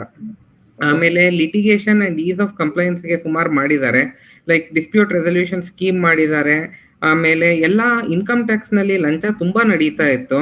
ಇವಾಗ ಎಲ್ಲಾನು ಫೇಸ್ಲೆಸ್ ಅಸೆಸ್ಮೆಂಟ್ಸ್ ನ, ಮುಂಚೆ ಮಾತ್ರ ಅಸೆಸ್ಮೆಂಟ್ ಇತ್ತು, ಕಮಿಷನರ್ ಅಪೀಲ್ ಇತ್ತು. ಇವತ್ತು income tax appellate tribunal faceless ಮಾಡಿರೋದ್ರಿಂದ ಇನ್ಕಮ್ ಟ್ಯಾಕ್ಸ್ ನಲ್ಲಿ ಲಂಚ ಅನ್ನೋದು 90% ಜಾಸ್ತಿ ಹೊರಟೋಗುತ್ತೆ ಲಂಚ. ಇನ್ಕಮ್ ಟ್ಯಾಕ್ಸ್ ಡಿಪಾರ್ಟ್ಮೆಂಟ್ ಕ್ಲೀನ್ ಆಗೋಗತ್ತೆ. ಸೊ ಇದು ಒಂದು ಮೇಜರ್ ಇಂಪ್ಯಾಕ್ಟ್ ಆಗುತ್ತೆ. ಇವತ್ತೆಲ್ಲ ನೆಕ್ಸ್ಟ್ 5 ವರ್ಷಕ್ಕೆ ನೋಡಕ್ ಹೋದ್ರೆ ಇನ್ಕಮ್ ಟ್ಯಾಕ್ಸ್ ನಲ್ಲಿ ಲಂಚ ಇಲ್ಲದೆ ಎಲ್ಲರಿಗೂ ಆಗತ್ತೆ. ಆಮೇಲೆ ಇದರಲ್ಲಿ ತಾರತಮ್ಯ ಇರಲ್ಲ. ಲೈಕ್ ಕಾಫಿ ಡೇ ಸಿದ್ಧಾರ್ಥ್ ಸಾವಾಗ ಹೇಳಿದ್ರು ನಮ್ಗೆ ಹರಾಸ್ಮೆಂಟ್ ಆಗ್ತಾ ಇತ್ತು ಅಂತ. ಇನ್ಮೇಲೆ ಹರಾಸ್ಮೆಂಟ್ ನಡೀಲಿಕ್ಕೆ ಆಗ್ತಾ ಇಲ್ಲ. ಈ faceless appeal and faceless assessment ಏನಿದೆಯೋ ಅದನ್ನ ಟ್ರಿಬ್ಯುನಲ್ ತಗೊಂಡು ಹೋಗೋದ್ರಿಂದ ಯಾರಿಗೂ ಅಲ್ಲಿ there is no partiality for anybody. ಏನಿದೆಯೋ ಫ್ಯಾಕ್ಟ್ಸ್ ಅದ್ರ ಮೇಲೆ ಹೋಗುತ್ತೆ. ಲಂಚ ನಡೀದೇ ಇರೋದ್ರಿಂದ ಹರಾಸ್ಮೆಂಟ್ ಆಗಲ್ಲ. ಆಮೇಲೆ ಸ್ಕ್ರೂಟಿನಿ ಅಸೆಸ್ಮೆಂಟು ಹಳೆ ಇನ್ಕಮ್ ಟ್ಯಾಕ್ಸ್ ಕೇಸನ್ನ ತೆಗೆಯೋದನ್ನ 6 ವರ್ಷದಿಂದ 3 ವರ್ಷಕ್ಕೆ ಇಳಿಸಿದ್ದಾರೆ. That is a good sign. ಆಮೇಲೆ GST ನಲ್ಲಿ ಸ್ವಲ್ಪ ರಿಫಾರ್ಮ್ಸ್ ತಂದಿದ್ದಾರೆ. ಸೊ ಅದರಲ್ಲಿ ನಿಮ್ಗೆ ಸ್ವಲ್ಪ ಟ್ಯಾಕ್ಸ್ ಕಂಪ್ಲೈನ್ಸ್ ಕಡಿಮೆ ಆಗುತ್ತೆ, especially in terms of audit. ಆಮೇಲೆ ಇನ್ಕಮ್ ಟ್ಯಾಕ್ಸ್ ಆಡಿಟ್ ಲಿಮಿಟ್ ನ 10 ಕೋಟಿ ಮಾಡಿರೋದ್ರಿಂದ ಟರ್ನ್ ಓವರ್ ನಿಮ್ಗೆ ತುಂಬಾನೇ ಕಡಿಮೆ ಕಂಪನೀಸ್ ಮಾತ್ರ ಟ್ಯಾಕ್ಸ್ ಆಡಿಟ್ ಅಪ್ಲಿಕಬಲ್ ಆಗುತ್ತೆ. ಸೊ ಕಂಪ್ಲೈನ್ಸ್ ಬರ್ಡನ್ ಅನ್ನು ಕಡಿಮೆ ಮಾಡಿದ್ದಾರೆ. So to this extent budget is going to be good one in the long run. ಇವತ್ತಿಗೆ ನಿಮ್ಗೆ ಏನೋ ಇಂಪ್ಯಾಕ್ಟ್ ಸಿಗದೇ ಇರ್ಬೋದು, ಬಟ್ ಲಾಂಗ್ ರನ್ ಅಲ್ಲಿ ಒಳ್ಳೆ ಇಂಪ್ಯಾಕ್ಟ್ ಆಗುತ್ತೆ. Especially in terms of compliance ತುಂಬಾ ಒಳ್ಳೆ ಇಂಪ್ಯಾಕ್ಟ್ ಆಗುತ್ತೆ. ಥ್ಯಾಂಕ್ ಯು ತೇಜಸ್ ಅವರೇ. ನಾನು ಪ್ರಾರಂಭದಲ್ಲಿ ಚರ್ಚೆ ಮಾಡಿದ ಹಾಗೆ ಬಜೆಟ್ ತಕ್ಷಣ ಇಂಪ್ಯಾಕ್ಟ್ ಆಗುವಂತಹ ಇಂಪ್ಯಾಕ್ಟ್ ಮತ್ತು ಲಾಂಗ್ ರನ್ ಅಲ್ಲಿ ಆಗುವಂತಹ ಇಂಪ್ಯಾಕ್ಟ್. ಸೊ ಬಜೆಟ್ಗೂ ಮತ್ತು ಪಂಚವಾರ್ಷಿಕ ಯೋಜನೆಗೂ ವ್ಯತ್ಯಾಸ ಇದೆ ಅಂತ ನಾವು ಇಟ್ಕೊಂಡು ನಾವು ಗಮನಿಸೋದಾದ್ರೆ, ತತ್ಕ್ಷಣ ಅಂದ್ರೆ ಈ ಬಜೆಟ್ನಿಂದ ಮುಂದಿನ ಬಜೆಟ್ ವರೆಗೆ ಈ 365 ದಿನಗಳಲ್ಲಿ ಏನಾಗುತ್ತೆ ಅಂತ, ಈ 365 ದಿನ ಹೇಗೆ ಮುಂದೆ ಪೀಠಿಕೆ ಆಗುತ್ತೆ ಅನ್ನುವಂಥದ್ದನ್ನ ನಾವು ಪ್ರಮುಖವಾಗಿ ಗಮನಿಸಬೇಕು ಅಂತ ಅನ್ಸುತ್ತೆ. ಅದ್ರ ಬಗ್ಗೆ ನಾವು ಡೀಟೇಲ್ ಆಗಿ ಚರ್ಚೆ ಮಾಡೋಣ. ಮನ್ರೇಗಾದಕ್ಕೆ ಹೆಚ್ಚಿನ ಹಣವನ್ನ ಕೊಟ್ಟಿರುವಂತದ್ದು ಒಂದು ರೀತಿಯಲ್ಲಿ ಒಳ್ಳೇದು, ಒಂದು ರೀತಿಯಲ್ಲಿ ಕೆಟ್ಟದ್ದು ಅನ್ನುವಂತ ಒಂದು ಅಭಿಪ್ರಾಯ ತಜ್ಞರ ವಲಯದಲ್ಲಿದೆ. ಅದು ಹೇಗೆ ಅಂತಂದ್ರೆ, ಈ ಕೊರೋನಾದ ಸಂದರ್ಭದಲ್ಲಿ ಹಣದ ಹರಿವು ನಿಂತು ಹೋದಂತಹ ಸಂದರ್ಭದಲ್ಲಿ ಜನರ ಕೈಯಲ್ಲಿ ಹಣ ಹೆಚ್ಚಿಗೆ ಚಲಾವಣೆಗೆ ಬರಬೇಕು ಅನ್ನುವಂತ ಸರ್ಕಾರದ ಬೇರೆ ಬೇರೆ ಪ್ರಯತ್ನಗಳಲ್ಲಿತ್ತು. ಅದ್ರ ಮುಂದುವರೆದ ಭಾಗವಾಗಿ ಬಹುಶಃ ಮನ್ರೇಗಾಕ್ಕೆ ಹೆಚ್ಚಿನ ಹಣವನ್ನ ಕೊಟ್ಟಿದ್ದಾರೆ ಅಂತ ನಾವು ಭಾವಿಸೋಣ. ಆದ್ರೆ ಒಂದು ಬಜೆಟ್ ಉತ್ಪಾದಕತೆ ಮತ್ತು ಉತ್ಪಾದಕತೆ ಇನ್ ದಿ ಸೆನ್ಸ್ ನಾವು ಹೇಗೆ ಅದನ್ನ ಅನಲೈಸ್ ಮಾಡಬೇಕು ಅಂತಂದ್ರೆ, ಹೂಡಿಕೆದಾರ ಹುಮ್ಮಸ್ಸಿನಿಂದ ಆತ್ಮವಿಶ್ವಾಸದಿಂದ ಹೂಡಿಕೆ ಮಾಡಬೇಕು. ಅದೊಂದು ರೀತಿಯ ಉತ್ತೇಜನ.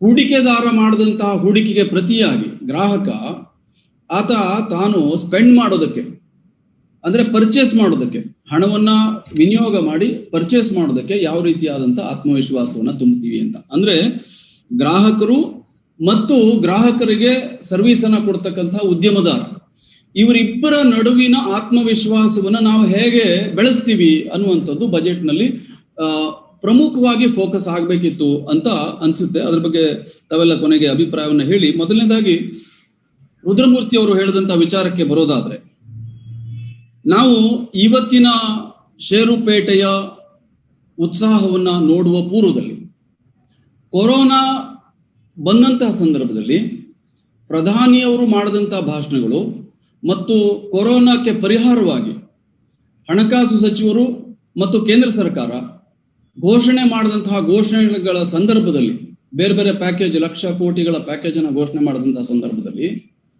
ಅವತ್ತು ಯಾವುದೇ ರೀತಿಯಾದಂತಹ ಉತ್ಸಾಹವನ್ನ ಷೇರು ಮಾರುಕಟ್ಟೆ ತೋರಿಸಿರ್ಲಿಲ್ಲ. ತಾವು ಗಮನಿಸಿರ್ಬೋದು, ಪ್ರತಿಯೊಂದು ಭಾಷಣದ ಸಂದರ್ಭದಲ್ಲೂ ನಮ್ಮ ದೇಶದ ಷೇರು ಮಾರುಕಟ್ಟೆ ಪಾತಾಳಮುಖವಾಗಿಯೇ ಇತ್ತು.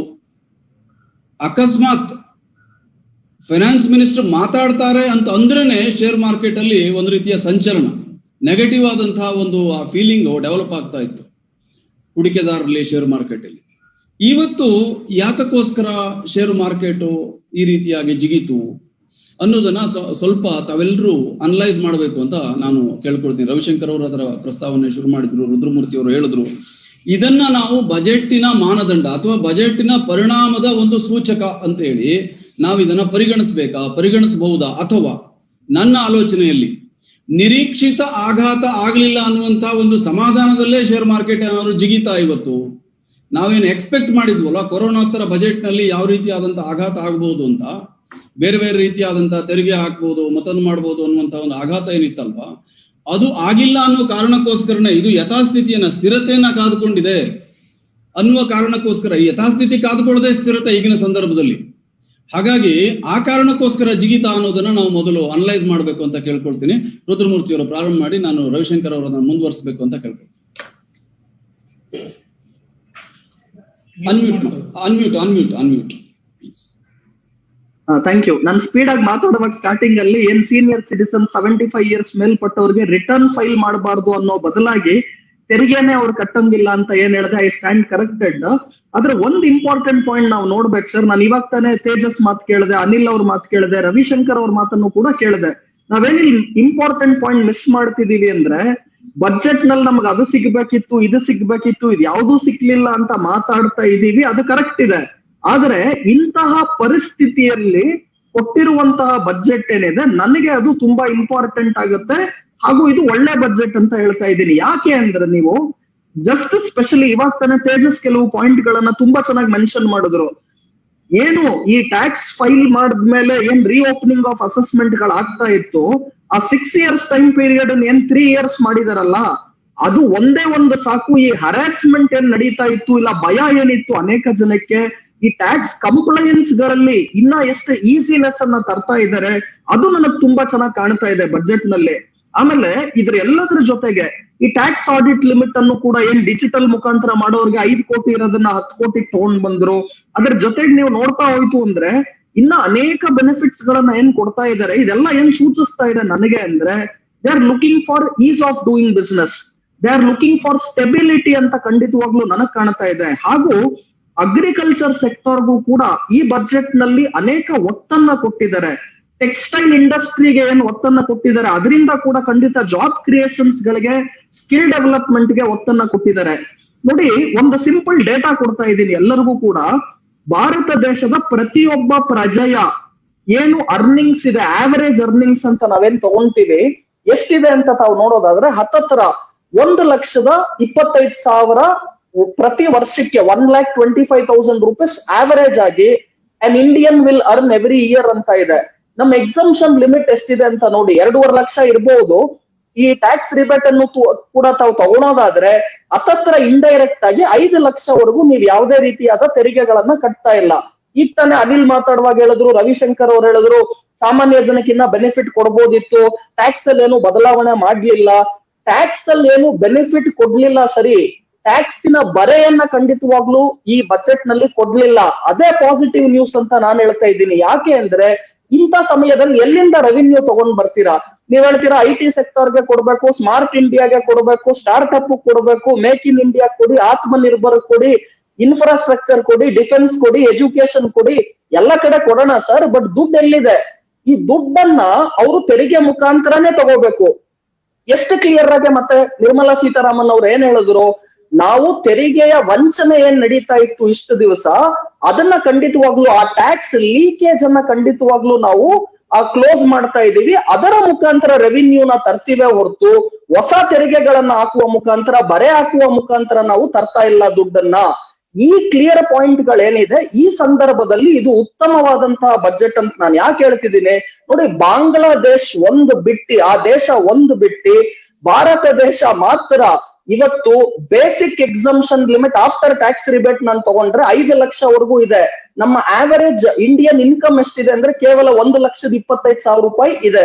ಅಂದ್ರೆ ನಮ್ಮ ಎಕ್ಸಂಪ್ಷನ್ ಲಿಮಿಟ್ 1,25,000 ಇನ್ಕಮ್ ಇದೆ, 5 ಲಕ್ಷ ರೂಪಾಯಿವರೆಗೂ exemption limit after tax rebate ಇದೆ. ನೀವು ಅದೇ ಅಮೆರಿಕಾ ತಗೊಳ್ಳಿ, ಅದೇ ಚೈನಾ ತಗೊಳ್ಳಿ, ಅಲ್ಲೇನು ಅಂದ್ರೆ ಬೇಸಿಕ್ ಎಕ್ಸಂಪ್ಷನ್ ಲಿಮಿಟ್ ಏನಿದೆ ಅದು average personal income exemption limit ಕಡಿಮೆ ಇರುತ್ತೆ. ಅವಾಗ ಏನಾಗುತ್ತೆ, ಜಾಸ್ತಿ ಜನ ತೆರಿಗೆ ಕಟ್ಟುವಂತಾಗುತ್ತೆ. ಭಾರತ ದೇಶ ಮತ್ತೆ ಬಾಂಗ್ಲಾದೇಶ ಎರಡೇ ದೇಶ ಮಾತ್ರ ಅವರ ಬೇಸಿಕ್ ಎಕ್ಸಂಪ್ಷನ್ ಲಿಮಿಟ್ ಏನಿದೆ, personal income, average personal income ಏನಿದೆ ಅದಕ್ಕೂ ಜಾಸ್ತಿ ಎಕ್ಸಂಪ್ಷನ್ ಇದೆ. ಇದರಿಂದ ಏನಾಗ್ತಾ ಇದೆ ಅಂದ್ರೆ ಕೇವಲ 3.5%, 3.5% ಆಫ್ ಪೀಪಲ್ ಮಾತ್ರ ಈ tax bracket of above 5 lakh ಬರ್ತಾ ಇದ್ದಾರೆ. ಅಂದ್ರೆ ಬಿಕಾಸ್ ನೀವು 5 lakh ವರೆಗೂ ಇಂಡೈರೆಕ್ಟ್ ಆಗಿ ಆಫ್ಟರ್ ಟ್ಯಾಕ್ಸ್ ರಿಬೇಟ್ ಎಕ್ಸಂಪ್ಷನ್ ಇಟ್ಟಿರೋದ್ರಿಂದ ತೆರಿಗೆ ವ್ಯಾಪ್ತಿಗೆ ಜನ ಬರ್ತಾ ಇಲ್ಲ. ಇದನ್ನ ಮುಂದುವರಿಸ್ತಾ ಇದ್ದಾರೆ. ಅದು ಕರೋನಾ ಟೈಮ್ ಅಲ್ಲಿ ಅಂದ್ರೆ ಇನ್ನೇನ್ ಬೇಕು ಅಂತ ನಾನು ಕೇಳ್ತಿದ್ದೀನಿ. ಮಾರ್ಕೆಟ್ ಬಗ್ಗೆ ನಾನು ಮಾತನಾಡ್ಬೇಕು ಅಂದ್ರೆ ಮಾರ್ಕೆಟ್ ಏನು ನಿರೀಕ್ಷಿಸಿತ್ತು ಅಂದ್ರೆ ಕೋವಿಡ್ ಸೆಸ್ ಅನ್ನ ತಂದೆ ತರ್ತಾರೆ ಅಂತ ಮಾರ್ಕೆಟ್ ನಿರೀಕ್ಷೆಯಲ್ಲಿತ್ತು. ಕೋವಿಡ್ ಸೆಸ್ ಬರಲೇ ಇಲ್ಲ. ಎರಡನೇ ಮಾರ್ಕೆಟ್ ನಿರೀಕ್ಷೆ ಇದ್ದಿದ್ದು ಏನು long term capital gain tax ಏನಿದೆ ಅದು 10% ಇವಾಗ ಏನಿದೆ ಅದನ್ನ 15% ಅಥವಾ 20%ಗೆ ಏರಿಕೆ ಮಾಡ್ತಾರೆ ಅಂತ ಮಾರ್ಕೆಟ್ ನಿರೀಕ್ಷಿಸ್ತಾ ಇತ್ತು. Long term capital gain tax ಅಲ್ಲಿ ಯಾವುದೇ ರೀತಿಯಾದ ಇನ್ಕ್ರೀಸ್ ಮಾಡ್ಲಿಲ್ಲ. ಸೆಕ್ಯೂರಿಟಿ ಟ್ರಾನ್ಸಾಕ್ಷನ್ ಟ್ಯಾಕ್ಸ್ ಅಥವಾ STT ಏನಿದೆ ಅದನ್ನ ಜಾಸ್ತಿ ಮಾಡ್ತಾರೆ ಅಂತ ಮಾರ್ಕೆಟ್ ನೋಡ್ತಾ ಇತ್ತು. ಅದು ಕೂಡ ಬರ್ಲಿಲ್ಲ. ಇಲ್ಲಿ ನಾನು ಏನ್ ಹೇಳ್ತಾ ಇದ್ದೀನಿ ಅಂದ್ರೆ ತೆರಿಗೆಗಳನ್ನ ಇನ್ಕ್ರೀಸ್ ಮಾಡುವ ಮುಖಾಂತರ ಇವರು ಆದಾಯವನ್ನ ತರ್ತಾ ಇಲ್ಲ. ತೆರಿಗೆಗಳ ರೈಟ್ ಕಂಪ್ಲೈನ್ಸ್ ಮಾಡುವ ಮುಖಾಂತರ, ತೆರಿಗೆಗಳ ಲೀಕೇಜ್ ಅನ್ನ ತುಂಬುವ ಮುಖಾಂತರ, ಈಸ್ ಆಫ್ ಡೂಯಿಂಗ್ ಬಿಸ್ನೆಸ್ ಇನ ಮುಖಾಂತರ, ಆಮೇಲೆ ಕಾರ್ಪೊರೇಟ್ ವಲಯಕ್ಕೆ ಯಾವುದೇ ರೀತಿ ಬೆನಿಫಿಟ್ ಕೊಡ್ತಾ ಇಲ್ಲ. ಈ ಬಜೆಟ್ ನಲ್ಲಿ ಕಳೆದ ಬಜೆಟ್ ನಲ್ಲಿ ಎಷ್ಟು ಬಂಪರ್ ಕೊಟ್ರು. ನೀವು ಟ್ಯಾಕ್ಸೇಷನ್ ರೇಟ್ ಗಳನ್ನ ತಗೊಳ್ಳಿ, ಡೊಮೆಸ್ಟಿಕ್ ಕಂಪನೀಸ್ ಗಳಾಗಿರ್ಬೋದು ಅಥವಾ ಕಾರ್ಪೊರೇಟ್ ವಲಯಕ್ಕೆ ಇರುವಂತಹ ಮ್ಯಾನುಫ್ಯಾಕ್ಚರಿಂಗ್ ಸೆಕ್ಟರ್ ಗಳಿಗೆ ಲೋಯೆಸ್ಟ್ ಟ್ಯಾಕ್ಸೇಷನ್ ರೇಟ್ಸ್ ಗಳನ್ನ 15%, 20%, 25%, 26% ಬ್ರಾಕೆಟ್ ಈ ಎಲ್ಲದರ ಮುಖಾಂತರ ಕಾರ್ಪೊರೇಟ್ ವಲಯಕ್ಕೆ ಕೊಡಬೇಕಾದಂತಹ ಎಲ್ಲಾ ಬೆನಿಫಿಟ್ಸ್ ಗಳನ್ನ ಕೊಟ್ಟಿದ್ದಾರೆ. ಈ ಸಲ ಅಟ್ಲೀಸ್ಟ್ ಅದನ್ನ ರೈಸ್ ಮಾಡ್ಲಿಲ್ಲ ಕಾರ್ಪೊರೇಟ್ ಟ್ಯಾಕ್ಸ್ ರೇಟ್ ಅನ್ನೋದೇ ದೊಡ್ಡ ಪುಣ್ಯ. ಪರ್ಸನಲ್ ಇನ್ಕಮ್ ಟ್ಯಾಕ್ಸ್ ಏನ್ ಇವಾಗ ಇದೆ ನಮ್ಮ ದೇಶದಲ್ಲಿ ಅದನ್ನ ಯಾವುದೇ ರೀತಿಯಾಗಿ ಕಡಿತಗೊಳಿಸೋದಾಗ್ಲಿ ಹೊಸ ಟ್ಯಾಕ್ಸ್ ಬರೆಗಳನ್ನ ಹಾಕೋದಾಗ್ಲಿ ಮಾಡ್ಲಿಲ್ಲ ಈ ಬಜೆಟ್ ನಲ್ಲಿ. ಸೊ ಸಂಪೂರ್ಣವಾಗಿ ಇವೆಲ್ಲವನ್ನ ನೋಡೋದಾದ್ರೆ ಮಾರ್ಕೆಟ್ ನಿರೀಕ್ಷೆ ಮಾಡ್ತಿದ್ದೇನು ಹೊಸ ಟ್ಯಾಕ್ಸಸ್ ಬರುತ್ತೆ ಅಂತ. ಶೇರ್ಪೇಟೆ ಅದಕ್ಕೆ ಕಳೆದ ಒಂದು ವಾರದಲ್ಲಿ ಹತ್ತತ್ರ 7% ಇಳಿಕೆಯನ್ನ ಕಂಡಿತ್ತು. ನಿಫ್ಟಿ ಮತ್ತೆ ಸೆನ್ಸೆಕ್ಸ್ ಲಾಸ್ಟ್ 1 ವೀಕ್ ಅಲ್ಲಿ 50,000 ಟಚ್ ಆದಂತಹ ಸೆನ್ಸೆಕ್ಸ್ ಏನಿತ್ತು 46,000ಕ್ಕೆ ಬಂದ್ಬಿಟ್ಟಿತ್ತು. ಆದ್ರೆ ಇವತ್ತು ಒಂದೇ ದಿವಸ ತಿರ್ಗಾ ಅದೇ ಸೆನ್ಸೆಕ್ಸ್, ಅದೇ ನಿಫ್ಟಿ, ಅದೇ ಬ್ಯಾಂಕ್ ನಿಫ್ಟಿ ತಾವೆಲ್ಲ ನೋಡೋದಾದ್ರೆ ಅದು 5-6% ಇವತ್ತು ನಿಫ್ಟಿ ಏರಿಕೆ ಆಗಿದ್ರೆ ಸೆನ್ಸೆಕ್ಸ್ ಕೇವಲ ಒಂದೇ ಒಂದು ದಿವಸದಲ್ಲಿ 2,300 ಅಂಕ ಇನ್ಕ್ರೀಸ್ ಆಗಿದೆ.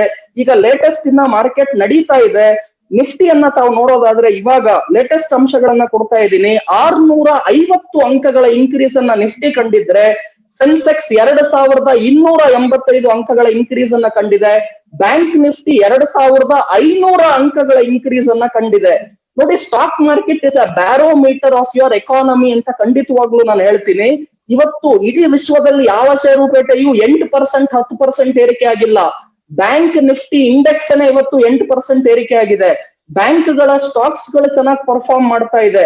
ಇವೆಲ್ಲ ನಮಗೇನ್ ಸೂಚಿಸ್ತಾ ಇದೆ ಅಂದ್ರೆ ಇಂಥ ಒಂದು ಕಷ್ಟಕರದ ಸಂದರ್ಭದಲ್ಲಿ ಇದು ಖಂಡಿತವಾಗ್ಲೂ ಉತ್ತಮ ಬಜೆಟ್ ಆಗಿದೆ. ಹೊಸ ಟ್ಯಾಕ್ಸ್ ಬರೆಗಳನ್ನ ಹಾಕಿಲ್ಲ. ಹಾಗೂ ಏನು is of doing business, tax leakage ಗಳನ್ನ ಸ್ಟಾಪ್ ಮಾಡುವಂತಹ ಪಾಲಿಸಿಗಳನ್ನ ಏನ್ ತಗೊಂಡಿದ್ದಾರೆ ಅದು ಖಂಡಿತವಾಗ್ಲೂ ನನಗೆ ಪಾಸಿಟಿವ್ ಬಜೆಟ್ ಅಂತ ಸೂಚಿಸ್ತಾ ಇದೆ. ಟ್ಯಾಕ್ಸ್, ಇನ್ಕಮ್ ಟ್ಯಾಕ್ಸ್ ರಿಲೇಟೆಡ್ ಆಗಿ ತಾವು ಹೇಳ್ತಕ್ಕಂತ ಸಂಗತಿ ಸರಿಯಾಗಿದೆ. ಅದಕ್ಕೆ ಹೊರತಾದಂತಹ ತೆರಿಗೆಗಳು ಕೂಡ ಇದೆ. ಅದನ್ನ ನಾನು ಇನ್ನೊಂದು ರೌಂಡ್ ತಮ್ಮ ಜೊತೆ ಚರ್ಚೆ ಮಾಡ್ತೀನಿ. ರವಿಶಂಕರ್ ಅವರು, ನಿಫ್ಟಿ ಶೇರ್ಪೇಟೆ ಇವತ್ತು ಉತ್ಸಾಹವನ್ನ ತೋರಿದೆ, ಅತಿ ದಾಖಲೆಯ ಏರಿಕೆಯನ್ನ ಕಂಡಿತು ಅನ್ನುವಂತಹ ಮಾತನ್ನ ರುದ್ರಮೂರ್ತಿ ಅವರು ಹೇಳಿದ್ದಾರೆ. ತಾವೇನ್ ಹೇಳ್ತೀರಿ ಇದ್ರ ಬಗ್ಗೆ? Tax, stock market is the barometer of the economy ಅಂತ ರುದ್ರಮೂರ್ತಿ ಅವರು ಹೇಳಿದ್ರು. ಆದ್ರೆ ಕಳೆದ ಒಂದು 4-5 ತಿಂಗಳಲ್ಲಿ ಕನಿಷ್ಠ 3 ಬಾರಿ RBI ಗವರ್ನರ್ ದಯವಿಟ್ಟು don't be ಮಿಸ್ಲೆಡ್ by the stock market ಅಂತ he has come out and offered disclaimers. ತಮಗೆ ಗೊತ್ತಿರುತ್ತೆ ಚೆನ್ನಾಗಿ, ಇದು ಎಕಾನಮಿನಲ್ಲಿರುವಂತಹ ರಿಯಾಲಿಟಿಯ ರಿಫ್ಲೆಕ್ಷನ್ ಅಲ್ಲ. Please don't see the stock market as a reflection of the economy ಅಂತ none other than the RBI governor has come out and openly cautioned people. Okay, so Hariprakash ಅವ್ರು ಕೇಳಿದ್ರು market ಯಾಕೆ ಮೇಲ್ ಹೋಗ್ತಾ ಇದೆ ಅಂತ. ನನ್ನ ಅಸೆಸ್ಮೆಂಟ್ ಅಲ್ಲಿ 2-3 ಕಾರಣಗಳಿಂದ ಮೇಲ್ ಹೋಗ್ತಾ ಇದೆ. ಒಂದು, ರುದ್ರಮೂರ್ತಿ ಅವರು ಚೆನ್ನಾಗಿ ಹೇಳಿದ್ರಿ, ಏನು ತೊಂದರೆ ಮಾಡಿಲ್ಲ ಸದ್ಯ, ಅದಕ್ಕೆ ಪರವಾಗಿಲ್ಲ ಅಂತ ಅನ್ಕೊಂಡು ಮೇಲ್ ಹೋಗ್ತಾ ಇದೆ. Especially because this is a liquidity driven market where a good number of retail investors are also participating. ಇಂಥ ಮಾರ್ಕೆಟ್ ಅಲ್ಲಿ ಈ ತರದ ಸಂದರ್ಭದಲ್ಲಿ ತೊಂದರೆ ಏನು ಮಾಡ್ಲಿಲ್ವಲ್ಲ ಅಂತ ಈಗ ನೆಗೆಟಿವ್ ಎಕ್ಸ್ಪೆಕ್ಟೇಷನ್ಸ್ ಇತ್ತು. ನೀವು ಹೇಳ್ದಂಗೆ 7%, 8% ಬಿದ್ದಂತಹ ಮಾರ್ಕೆಟ್ ಅಲ್ಲಿ ತೊಂದರೆ ಮಾಡ್ಲಿಲ್ವಲ್ಲ ಅನ್ನೋ ಕಾರಣಕ್ಕೆ ಇವತ್ತು you can call it short covering, you can call it return of optimism or whatever. ಆದ್ರಿಂದ ಸ್ವಲ್ಪ ಮೇಲ್ ಹೋಗ್ತಾ ಇದೆ. ಮೊದಲನೇ ಕಾರಣ. ಎರಡನೇದು, who are the beneficiaries of such a budget? ಈ ತರದೊಂದು ಬಜೆಟ್ ಇನ್ಫ್ರಾಸ್ಟ್ರಕ್ಚರ್ಗೆ ಮತ್ತೊಂದಕ್ಕೆ ಮತ್ತೆ ಸ್ವಲ್ಪ FDI ನಾರ್ಮ್ಸ್ ನ ಸಡಿಲಿಸಿರುವಂತದ್ದು, ಕಾಂಪ್ಲೈನ್ಸಸ್ ನ ಈಸ್ ಮಾಡಿರುವಂತದ್ದು, ನೀವೆಲ್ಲ ಹೇಳಿದ್ರಲ್ಲ, ಇದರ ಬಿಗ್ಗೆಸ್ಟ್ ಬೆನಿಫಿಷರೀಸ್ ಯಾರು? ಇದರ ಬಿಗ್ಗೆಸ್ಟ್ ಬೆನಿಫಿಷರೀಸ್ ದೊಡ್ಡ ಕಂಪನಿಗಳು, ಸೆನ್ಸೆಕ್ಸ್ನ ಮತ್ತೆ ನಿಫ್ಟಿಯಲ್ಲಿ ಪಾರ್ಟಿಸಿಪೇಟ್ ಹೆಚ್ಚಾಗಿ ಮಾಡುವಂತಹ, ವೆಯ್ಟೇಜ್ ಹೆಚ್ಚಾಗಿರುವಂತಹ ಕಂಪನಿಗಳು. ಆದ್ರಿಂದ ಸಹಜವಾಗೇನೆ if you look at the broader indices like Sensex or Nifty, you will see that it is on a huge upswing. ಅದರಲ್ಲಿ ಯಾವುದೇ ಅನುಮಾನ ಇಲ್ಲ, ಆ ಕಂಪನಿಗಳಿಗೆ ಒಳ್ಳೇದಾಗೇ ಆಗುತ್ತೆ and it is going up for the right reason. But ಆ ಕಂಪನಿಗಳಿಗೆ ಒಳ್ಳೇದಾಗತ್ತೆ, ಅದನ್ನ ನಾವು ಮನಸ್ಸಲ್ಲಿ ಇಟ್ಕೊಳ್ಬೇಕಾಗಿರೋದು. What about the others? ಇವಾಗ ನೀವು ಬೇರೆ ನೋಡಿ, if you go deeper into the markets, ನಾನೀಗ ಕ್ವಿಕ್ ಆಗಿ ಮಾತಾಡ್ತಾ ಇರ್ಬೇಕಾದ್ರೆ ನೋಡಿದೆ, IT, Nifty IT is only 1.3% more higher. Small cap, mid cap is at 50% of the larger indices. Small cap ಗಳದು ಅಂದ್ರೆ ಸಣ್ಣ ಕಂಪನಿಗಳ ಸೂಚ್ಯಾಂಕ, ಮಿಡ್ ಕ್ಯಾಪ್ ಗಳು ಅಂದ್ರೆ ಮಧ್ಯಮ ಸೈಜ್ ಇರುವಂತಹ, ಮಧ್ಯ ಅಂತ ಅಂದ್ರೆ ಅದು 500 ಕೋಟಿಗಿಂತ ದೊಡ್ಡ ಕಂಪನಿಗಳೇನೆ. ಅವುಗಳು ಸೆನ್ಸೆಕ್ಸ್ ಮತ್ತೆ ನಿಫ್ಟಿ ಹೋಗಿರೋಷ್ಟು ಪ್ರಮಾಣದಲ್ಲಿ ಮೇಲ್ ಹೋಗಿಲ್ಲ. ಇನ್ಫ್ಯಾಕ್ಟ್ ಅವಕ್ಕೆ ಅರ್ಧದಲ್ಲಿವೆ. ಏನ್ ಕಾರಣ ಇರ್ಬೋದು ಅದಕ್ಕೆ?